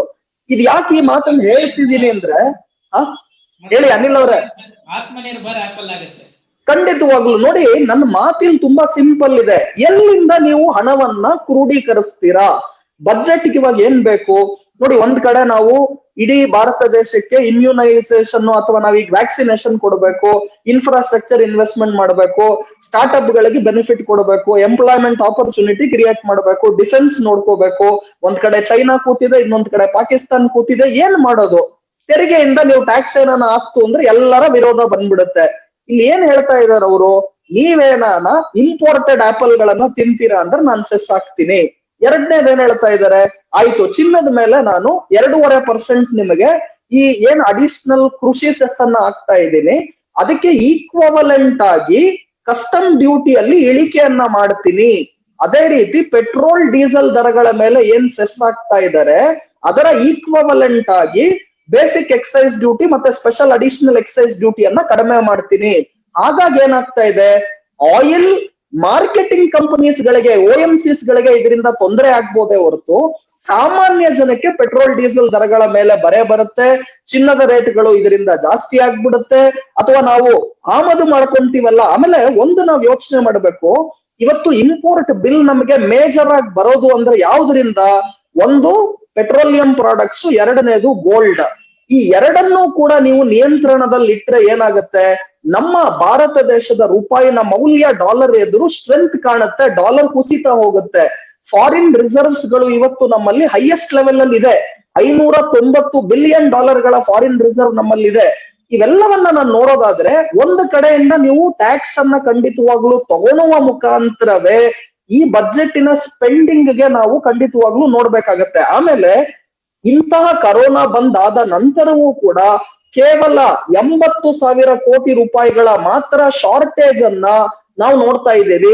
ಇದನ್ನು ಕೂಡ ಇನ್ನೊಂದ್ 2 ತಿಂಗಳಲ್ಲಿ ನಾನು ಅದನ್ನ through might be government bonds issue ಮಾಡುವ ಮುಖಾಂತರ ಅಥವಾ ಡೈವೆಸ್ಟ್ಮೆಂಟ್ ಮುಖಾಂತರ ನಾನು ವಾಪಸ್ ತಗೊಂತೀನಿ ಅಂತಾನು ಕೂಡ ಹೇಳಿದ್ದಾರೆ. ನೋಡಿ, LIC ಒಂದನ್ನ ಕೇವಲ 10% ಸ್ಟೇಕ್ ಮಾತ್ರ ಡೈವೆಸ್ಟ್ ಮಾಡಿದ್ರು ಕೂಡ ಇವತ್ತೇನಿದೆ ನಮ್ಮ ಈ ಎಕ್ಸ್ಪೆಂಡಿಚರ್ಸ್ ಎಲ್ಲ ಮೀಟ್ ಮಾಡ್ಬೇಕು ಈ ಬಜೆಟ್ ನಲ್ಲಿ ಅಂತ ಕೇವಲ 10% LIC ಡೈವೆಸ್ಟ್ಮೆಂಟ್ ಇಂದ ಸಿಗುತ್ತೆ. ಈಗ ಜನ ತಿರ್ಗಾ ಮಾತಾಡ್ತಾರೆ, ಹಂಗನ್ಬಿಟ್ಟು ನೀವ್ ಇರೋ ಬರೋದೆಲ್ಲ ಮಾರ್ಕೊಂಡ್ ಬಿಡ್ತೀರಾ ಅಂತ. ನೋಡಿ, ಸಿಂಪಲ್ ಆಗಿ ಹೇಳ್ತಾ ಇದ್ದೀನಿ ನಮ್ಮೆಲ್ಲಾ ಜನರಿಗೆ, ನಾನ್ ಇವತ್ತು ಒಂದ್ 50 ಲಕ್ಷ ರೂಪಾಯಿ ಲೋನ್ ತಗೊಂತಾ ಇದ್ದೀನಿ. ಎಲ್ಲರೂ ಏನ್ ಹೇಳ್ತಾರೆ, ರುದ್ರಮೂರ್ತಿ ಲೋನ್ ಮಾಡ್ಬಿಟ್ರಪ್ಪ, ಅವ್ರು ಸಾಲ ಮಾಡ್ಬಿಟ್ರು, ತಪ್ಪಾಗ್ಬಿಡ್ತು ಅಂತ. ನಾನ್ 50 ಲಕ್ಷ ಲೋನ್ ಏನಕ್ ಮಾಡ್ತಿದ್ದೀನಿ ಅಂದ್ರೆ 2 ಕೋಟಿ ಬೆಲೆ ಬಾಳುವ ಮನೆ ತಗೊಂತಾ ಇದ್ದೀನಿ. ಆ ಮನೆಗೆ ನನಗೆ 50 ಲಕ್ಷ ರೂಪಾಯಿ ಲೋನ್ ಮಾಡ್ತಾ ಇದ್ದೀನಿ. ಅದೇ ನಾನು 50 ಲಕ್ಷ ಲೋನ್ ತಗೊಂಡ್ಬಿಟ್ಟು ಗೋವಾಲ್ ಹೋಗಿ ನ್ಯೂ ಇಯರ್ ಪಾರ್ಟಿ ಮಾಡ್ತು ಅಂದ್ರೆ ನೀವ್ ಹೇಳದ್ ನಾನು ಒಪ್ಕೊಂತೀನಿ, ಆ ಲೋನ್ ತಗೋಬಾರ್ದು ಅಂತ. ಅಸೆಟ್ ಕ್ರಿಯೇಷನ್ಗೋಸ್ಕರ, ಗ್ರೋತ್ಗೋಸ್ಕರ, ನೀವೇನಾನ ಇನ್ವೆಸ್ಟ್ಮೆಂಟ್ಸ್ ಮಾಡೋದಕ್ಕೋಸ್ಕರ if you are taking loan, that is a very good sign ಅಂತಾನು ಹೇಳ್ತಾ ಇದ್ದೀನಿ. ನೋಡಿ, ಮಾರ್ಕೆಟ್ಗೆ ಈ ಮಾತನ್ನು ಕೂಡ ಖಂಡಿತವಾಗಿ ಹೇಳ್ಬೇಕು. Long term capital gain tax ಪ್ರಪ್ರಥಮವಾಗಿ ಇಂಟ್ರೊಡ್ಯೂಸ್ ಮಾಡಿದಾಗ ಇದೇ ಮಾತು ನಮ್ಮ ಗೆಳೆಯರ ರವಿಶಂಕರ್ ಹೇಳಿದ್ರಲ್ಲ, ಇದೇ ಮಾತನ್ನ ಹೇಳಿದ್ರು ಜನರು ಕೂಡ. ಬಿಡಿ ಅದೇನ್ ಟ್ಯಾಕ್ಸ್ ರೈಸ್ ಮಾಡಿದ್ರೆ ಏನಾಗಲ್ಲ, ಶೇರ್ ಮಾರ್ಕೆಟ್ ಅಲ್ಲಿ stock market is not A barometer, ಎಲ್ಲ ಈಸಿ ಇದೆ ಅಂತ. ಶೇರ್ ಮಾರ್ಕೆಟ್ ಅಲ್ಲಿ 17 ವರ್ಷದ ಎಕ್ಸ್ಪೀರಿಯನ್ಸ್ ಇಂದ ಹೇಳ್ತಾ ಇದ್ದೀನಿ, ಶೇರ್ ಮಾರ್ಕೆಟ್ ಅಲ್ಲಿ ದುಡ್ಡು ಮಾಡೋದು ಖಂಡಿತ ಈಸಿ ಇಲ್ಲ. ಹಂಗ್ ಮಾಡಂಗ್ ಇದ್ದಿದ್ರೆ ಅವ್ರು RBI ಕೆಲಸ ಮಾಡ್ತಾ ಇರ್ಲಿಲ್ಲ, ಅವರು ಕೂಡ ಸ್ಟಾಕ್ ಮಾರ್ಕೆಟ್ ಅಲ್ಲೇ ಇರ್ತಾ ಇದ್ರು. ಎಕನಾಮಿಕ್ಸ್ ತಿಳ್ಕೊಂಡು ನೀವು ಸ್ಟಾಕ್ ಮಾರ್ಕೆಟ್ ಅಲ್ಲಿ ಇನ್ವೆಸ್ಟ್ಮೆಂಟ್ ಮಾಡ್ತೀರಾ ಅಂದಿದ್ರೆ economist would have been the richest people. Warren Buffett ಒಂದ್ ಕಡೆ ಹೇಳ್ತಾರೆ, if books were all the knowledge of this world, libraries would have been the richest places ಅಂತ ಹೇಳ್ತಾರೆ. ಅಂದ್ರೆ ಬುಕ್ ಅನ್ನ ಮಾತ್ರ ನೀವು ವೆಲ್ತ್ ಅಂತ ಅಂದ್ಕೊಂಡ್ಬಿಟ್ರೆ, ಅದರ ನಾಲೆಜ್ ಇಂಪ್ಲಿಮೆಂಟೇಶನ್ ಆಗ್ಲಿಲ್ಲ ಅಂದ್ರೆ, ಪ್ರಾಕ್ಟಿಕಲ್ ಎಕ್ಸ್ಪೀರಿಯನ್ಸ್ ಇಲ್ಲ ಅಂದ್ರೆ, ಬರೀ ಬುಕ್ ಓದ್ಕೊಂಡ್ ಮಾಡಂಗಿದ್ದಿದ್ರೆ libraries would have been the richest places of this world. ನಾನ್ ಹೇಳ್ತಾ ಇಲ್ಲ, RBI ಗವರ್ನರ್ ಹೇಳಿದ್ರು market is not a barometer ಅಂತ. ಯಾಕಂದ್ರೆ RBI ಗವರ್ನರ್ಗೆ ಇನ್ವೆಸ್ಟ್ಮೆಂಟ್ ಗೊತ್ತಿಲ್ಲ, ಟ್ರೇಡಿಂಗ್ ಗೊತ್ತಿಲ್ಲ, ಅವ್ರು ಮಾತಾಡ್ತಾರೆ. ರಾಕೇಶ್ ಜುಂಜುನ್ವಾಲಾ ಒಂದ್ ಕಡೆ ಹೇಳ್ತಾರೆ, if all the economics would have been perfectly applied on market, economist would have been the richest people. ನಾನು ಎಕನಾಮಿಕ್ಸ್ ಅನ್ನ ಆ ತರ ಫಾಲೋ ಮಾಡದೇ ಇರೋದಕ್ಕೋಸ್ಕರ ನಾನು ಶೇರ್ ಮಾರ್ಕೆಟ್ ಅಲ್ಲಿ ವಾರನ್ ಬಫೆಟ್ ಆಫ್ ಇಂಡಿಯಾ ಆಗಿದ್ದೀನಿ ಅಥವಾ ರಾಕೇಶ್ ಜುಂಜುನ್ವಾಲಾ ಆಗಿದ್ದೀನಿ. ಇಲ್ಲಿ ನಾವೇನ್ ತಿಳ್ಕೊಬೇಕು, ಎಷ್ಟೊಂದ್ ಜನ ಪ್ರಶ್ನೆ ಕೇಳ್ತಾರೆ, ಆರ್ಥಿಕತೆ ಪಾತಾಳಕ್ಕೆ ಇಳಿತಾ ಇದೆ, ಆದ್ರೆ ಶೇರ್ ಮಾರ್ಕೆಟ್ ಯಾಕೆ ಮೇಲೆ ಹೋಗ್ತಾ ಇದೆ? ಸಿಂಪಲ್ ಆನ್ಸರ್ ಕಂಡ್ರಿ ಇದಕ್ಕೆ. ಶೇರ್ ಮಾರ್ಕೆಟ್ ಇವತ್ತಿನ ಆರ್ಥಿಕತೆಯ ಮೇಲೆ ನಿಂತಿಲ್ಲ, it is based on future expectation. ಎಷ್ಟೋ ಕಂಪನಿಗಳು ಇವತ್ತು ಲಾಸ್ ಮಾಡ್ತಾ ಇದೆ, ಆದ್ರೂ ಕೂಡ ಶೇರ್ ಪ್ರೈಸ್ ಟ್ರೇಡ್ ಆಗ್ತಾ ಇದೆ. ಯಾಕೆ ಟ್ರೇಡ್ ಆಗ್ತಾ ಇದೆ? Because people have an expectation that in future that company will make profit. ಅದೇ ತರ ಎಷ್ಟೊಂದು ಕಂಪನಿಗಳು ಇವತ್ತು ಶೇರಿನ ಬೆಲೆ ಇಳಿತಾ ಇದೆ. ಯಾಕೆ ಇಳಿತಾ ಇದೆ ಅಂದ್ರೆ, in future if people think that company will not do good ಅಂದ್ರೆ ಅಲ್ಲಿ ಇನ್ವೆಸ್ಟ್ಮೆಂಟ್ ಗಳನ್ನ ಮಾಡೋದಿಲ್ಲ. ನಮ್ ಸ್ನೇಹಿತರು ಹೇಳಿದ್ರು ಮಿಡ್ ಕ್ಯಾಪ್ ಸ್ಮಾಲ್ ಕ್ಯಾಪ್ ಮೇಲೆ ಹೋಗಿಲ್ಲ, ಬರೀ ಸೆನ್ಸೆಕ್ಸ್ ಮೇಲೆ ಹೋಗ್ಬಿಡ್ತು ಅಂತ. ಒಂದ್ ತಿಳ್ಕೊಳ್ಳಿ, ಫಸ್ಟ್ FIIs ಆಗಿರ್ಬೋದು, ಭಾರತ ದೇಶದ ದೊಡ್ಡ ದೊಡ್ಡ ಇನ್ವೆಸ್ಟರ್ಸ್ ಆಗಿರ್ಬೋದು, ಇವ್ರು ಎಲ್ಲರೂ ಕೂಡ ಫಸ್ಟ್ ಲಾರ್ಜ್ ಕ್ಯಾಪ್ ಕಂಪನಿಗಳಿಗೇನೆ ದುಡ್ಡು ಹೋಗೋದು. ನಂತರದ ದಿವಸಗಳಲ್ಲಿ ಮಿಡ್ ಕ್ಯಾಪ್ ಸ್ಮಾಲ್ ಕ್ಯಾಪ್ಗೆ ನಿಧಾನವಾಗಿ ದುಡ್ಡು ಹೋಗುತ್ತೆ. ಫಸ್ಟ್ ಯಾವತ್ತು ಮಿಡ್ ಕ್ಯಾಪ್ ಸ್ಮಾಲ್ ಕ್ಯಾಪ್ಗೆ ಹೋಗೋದಿಲ್ಲ. ಇನ್ನೊಂದ್ ಮಾತು ಹೇಳಿದ್ರು ನಮ್ಮ ಸ್ನೇಹಿತರು, ಇದು IT ಕಂಪನಿಗಳನ್ನ ನೋಡಿ ಇವತ್ತು ಕೇವಲ 1% ಮಾತ್ರ ಏರಿಕೆ ಆಗಿದೆ ಅಂತ. ಸರ್, ಇನ್ಫೋಸಿಸ್ TCS ಎರಡೂ ಕಂಪನಿ ಕೇವಲ ಕಳೆದ 6-7 ತಿಂಗಳಲ್ಲಿ ಹತ್ತತ್ರ ಡಬಲ್ ಅಲ್ಲ 150% ಏರಿಕೆಯನ್ನ ಕೇವಲ ಲಾಸ್ಟ್ 6-7 ಮಂತ್ಸ್ ಅಲ್ಲಿ. ಇನ್ಫೋಸಿಸ್ ಶೇರಿನ ಬೆಲೆ 550 ರೂಪಾಯಿ ಇದ್ದಿದ್ದು 1200 ರೂಪಾಯಿ ಗಡಿಯನ್ನು ಕೂಡ ದಾಟಿ ಹೋಗ್ತಾ ಇದೆ ಅಂದ್ರೆ ಅಂತ ರಿಟರ್ನ್ಸ್ ಗಳನ್ನ ಆಲ್ರೆಡಿ IT ಸೆಕ್ಟರ್ ಕೊಟ್ಟಿದೆ. ಬೆಸ್ಟ್ ಪರ್ಫಾರ್ಮಿಂಗ್ ಸೆಕ್ಟರ್ ಯಾವುದು ಲಾಸ್ಟ್ 7-8 ತಿಂಗಳಲ್ಲಿ ಅಂದ್ರೆ ಅದು IT ಸೆಕ್ಟರ್. ಇವತ್ತು IT ಸೆಕ್ಟರ್ ಪರ್ಫಾರ್ಮ್ ಮಾಡಿಲ್ಲ ಅನ್ನೋದನ್ನ ಖಂಡಿತವಾಗ್ಲೂ ಅದನ್ನ ನೋಡ್ಕೊಂಡು IT ಸೆಕ್ಟರ್ ಪರ್ಫಾರ್ಮ್ ಮಾಡಿಲ್ಲ, ಬರೀ ಲಾರ್ಜ್ ಕ್ಯಾಪ್. IT ಸೆಕ್ಟರ್ ಕೂಡ ಸೆನ್ಸೆಕ್ಸ್ ನಿಫ್ಟಿ ಒಳಗಡೆ ಇದೆ ಅನ್ನೋದನ್ನು ಕೂಡ ತಮ್ಗೆ ಹೇಳ್ತಾ ಇದ್ದೀನಿ. ಸೊ ಇದರಿಂದ ನಾವೇನ್ ತಿಳ್ಕೋಬೇಕು, ಸ್ಟಾಕ್ ಮಾರ್ಕೆಟ್ ಅಲ್ಲಿ ಎಕ್ಸ್ಪೀರಿಯನ್ಸ್ ಇದ್ದವ್ರಿಗೆ ಈ ಮಾತು ಗೊತ್ತಾಗುತ್ತೆ. ಪುಸ್ತಕ ಓದ್ತಾರೆ ಅಥವಾ ರಿಸರ್ವ್ ಬ್ಯಾಂಕ್ ಆಫ್ ಇಂಡಿಯಾ ಅದು ಗವರ್ನರ್ ಹಿಂಗ್ ಹೇಳ್ತಾರೆ, ಅಥವಾ long term capital gain tax ತಂದಾಗ್ಲೂ ಕೂಡ ಎಲ್ಲ ಹೇಳಿದ್ರು ಕಟ್ಲಿ ಬಿಡ್ರಿ, ಅವ್ರು ದುಡ್ಡು ಮಾಡಿದಾರಲ್ಲ ಕಟ್ತಾರೆ ಅಂತ. LTCG ತಂದಾದ ನಂತರ ಏನ್ ಕಲೆಕ್ಷನ್ ಆಯ್ತು long term capital gain tax ಅಂದ್ರೆ 0. ಯಾಕೆ ಅಂದ್ರೆ ನೀವು ಅದಕ್ಕೆ ಅದೊಂದು ಕಾರಣದಿಂದ ಎಕ್ಸ್ಪೀರಿಯನ್ಸ್ ಗವರ್ಮೆಂಟ್ ಆಲ್ರೆಡಿ ಇತ್ತು, ಅದಕ್ಕೆ ಈ ಸಲ ಯಾವುದೇ long term capital gain tax ಅನ್ನ ಇನ್ಕ್ರೀಸ್ ಮಾಡ್ಲಿಲ್ಲ, ಇಲ್ಲ ಅದನ್ನ ಮುಟ್ಲೇ ಇಲ್ಲ ಅಂತ ಹೇಳ್ತಾ ಇದ್ದೀನಿ. ಶಾರ್ಟ್ ಟರ್ಮ್ಗೆ stock market is a voting machine. ಆದ್ರೆ ಲಾಂಗ್ ಟರ್ಮ್ಗೆ stock market is a weighing machine. Warren Buffett ಅವ್ರು ಈ ಮಾತನ್ನ ಹೇಳ್ತಾರೆ. ಹಾಗೂ ಕೊನೆ ಕನ್ಕ್ಲೂಷನ್ ವರ್ಡ್ ನಾನು ಏನ್ ಹೇಳ್ತಾ ಇದ್ದೀನಿ, ಇಂತಹ ಸಮಯದಲ್ಲಿ, ಇಂತಹ ಪರಿಸ್ಥಿತಿಯಲ್ಲಿ ಈ ಕೊಟ್ಟಿರುವ ಬಜೆಟ್ ಖಂಡಿತವಾಗ್ಲೂ ನನಗೆ ಪಾಸಿಟಿವ್ ಬಜೆಟ್ ಆಗಿದೆ. ನಾನು ಹೇಳ್ತಾ ಇಲ್ಲ, ಇಂಟರ್ನ್ಯಾಷನಲ್ ಮಾನಿಟರಿ ಫಂಡ್ ಹೇಳ್ತಾ ಇದೆ ಭಾರತ ದೇಶ ಇಡೀ ವಿಶ್ವದಲ್ಲಿ ರಿಕವರಿ ಪೇಸ್ ಅಲ್ಲಿ ನಂಬರ್ 1 ದೇಶ. 11.5% ರಿಯಲ್ GDP ಗ್ರೋತ್ ಆಗುತ್ತೆ, ನಾಮಿನಲ್ ಅಲ್ಲ, ರಿಯಲ್ GDP ಗ್ರೋತ್ ಆಗುತ್ತೆ. ನಾನು ಹೇಳ್ತಾ ಇಲ್ಲ, IMF ಹೇಳ್ತಾ ಇದೆ. ನಾನು RBI ಗವರ್ನರ್ ಮಾತು ಹೇಳ್ತಾ ಇಲ್ಲ, ಅಥವಾ ಎಕನಾಮಿಕ್ ಸರ್ವೆ ನೋಡ್ಕೊಂಡು ಹೇಳ್ತಾ ಇಲ್ಲ, ನಿರ್ಮಲಾ ಸೀತಾರಾಮನ್ ಅವ್ರು ಹೇಳಿರೋದನ್ನು ಹೇಳ್ತಾ ಇಲ್ಲ. ಅಮೆರಿಕ ಎಷ್ಟು ಗ್ರೋ ಆಗುತ್ತೆ 21-22ಗೆ? ಕೇವಲ 5.1%. ಚೈನಾ ಎಷ್ಟು ಗ್ರೋ ಆಗುತ್ತೆ? ಕೇವಲ 8.1%. 8.1 ಎಲ್ಲಿದೆ, 5.1 ಎಲ್ಲಿದೆ, 11.5 ಎಲ್ಲಿದೆ ಅಂತ ಕೇಳ್ತಾ ಇದ್ದೀನಿ. ಸೊ ಇದರಿಂದ ನಾವೇನ್ ತಿಳ್ಕೊಬೇಕು? IMF ಹೇಳ್ತಿರೋ ಮಾತಿದು, ನಾನು ಹೇಳ್ತಾ ಇಲ್ಲ. ಸೊ ಭಾರತ ದೇಶ ಖಂಡಿತವಾಗ್ಲೂ ಪ್ರಗತಿಯ ಹಾದಿಯಲ್ಲಿದೆ. ಇಂಥ ಸಮಯದಲ್ಲಿ ಇದು ಒಳ್ಳೆ ಬಜೆಟ್ ಅಂತ ಹೇಳ್ತಾ ಇದ್ದೀನಿ. ಹಾಗೂ ಆ ಕಾರಣಗಳಿಂದಾಗಿ ನನಗೆ this is a fantastic fabulous budget. Because ಯಾವುದೇ ಹೊಸ ಟ್ಯಾಕ್ಸಸ್ ಆಗ್ತಾ ಇಲ್ಲ, ಜನರಿಗೆ ಏನು ಎಕ್ಸಂಪ್ಷನ್ ಲಿಮಿಟ್ಸ್ ಇದೆ ಅದೆಲ್ಲ ಮುಂದುವರಿಸ್ತಾ ಇದ್ದಾರೆ, ಬೆನಿಫಿಟ್ಸ್ ಗಳನ್ನ ಕೊಟ್ಟಿದ್ದಾರೆ, ಹೆಲ್ತ್ ಗೆ ಒತ್ತಾಯವನ್ನ ಕೊಟ್ಟಿದ್ದಾರೆ, ಡಿಫೆನ್ಸ್ ಗೆ ಒತ್ತಾಯ, ಇನ್ಫ್ರಾಸ್ಟ್ರಕ್ಚರ್ ಗೆ ಕೊಟ್ಟಿದ್ದಾರೆ, ಅಗ್ರಿಕಲ್ಚರ್ ಕೊಟ್ಟಿದ್ದಾರೆ, ಎಜುಕೇಶನ್ ಕೊಟ್ಟಿದ್ದಾರೆ, ಜಾಬ್ ಕ್ರಿಯೇಷನ್ಗೂ ಈ ಬಜೆಟ್ ನಲ್ಲಿ ಖಂಡಿತ ಮಹತ್ವವಿದೆ. ಇದೆಲ್ಲವನ್ನ ಕನ್ಸಿಡರ್ ಮಾಡಿದ್ರೆ ಒಟ್ಟಾರೆ ಟ್ಯಾಕ್ಸ್ ಲೀಕೇಜ್ ಅನ್ನ ನಾನು ಸ್ಟಾಪ್ ಮಾಡ್ತೀನಿ, ಈಸ್ ಆಫ್ ಡೂಯಿಂಗ್ ಬಿಸ್ನೆಸ್ ಮಾಡ್ತೀನಿ. ಇವೆಲ್ಲವೂ ಕೂಡ ಆಶಾದಾಯಕವಾದಂತಹ, ಉತ್ತಮವಾದಂತಹ, ವಿಷನ್ ಓರಿಯೆಂಟೆಡ್ ಬಜೆಟ್ ಅಂತ ಹೇಳ್ತೀನಿ. ಥ್ಯಾಂಕ್ ಯು ರುದ್ರಮೂರ್ತಿ ಅವರೇ. ನಮಸ್ಕಾರ.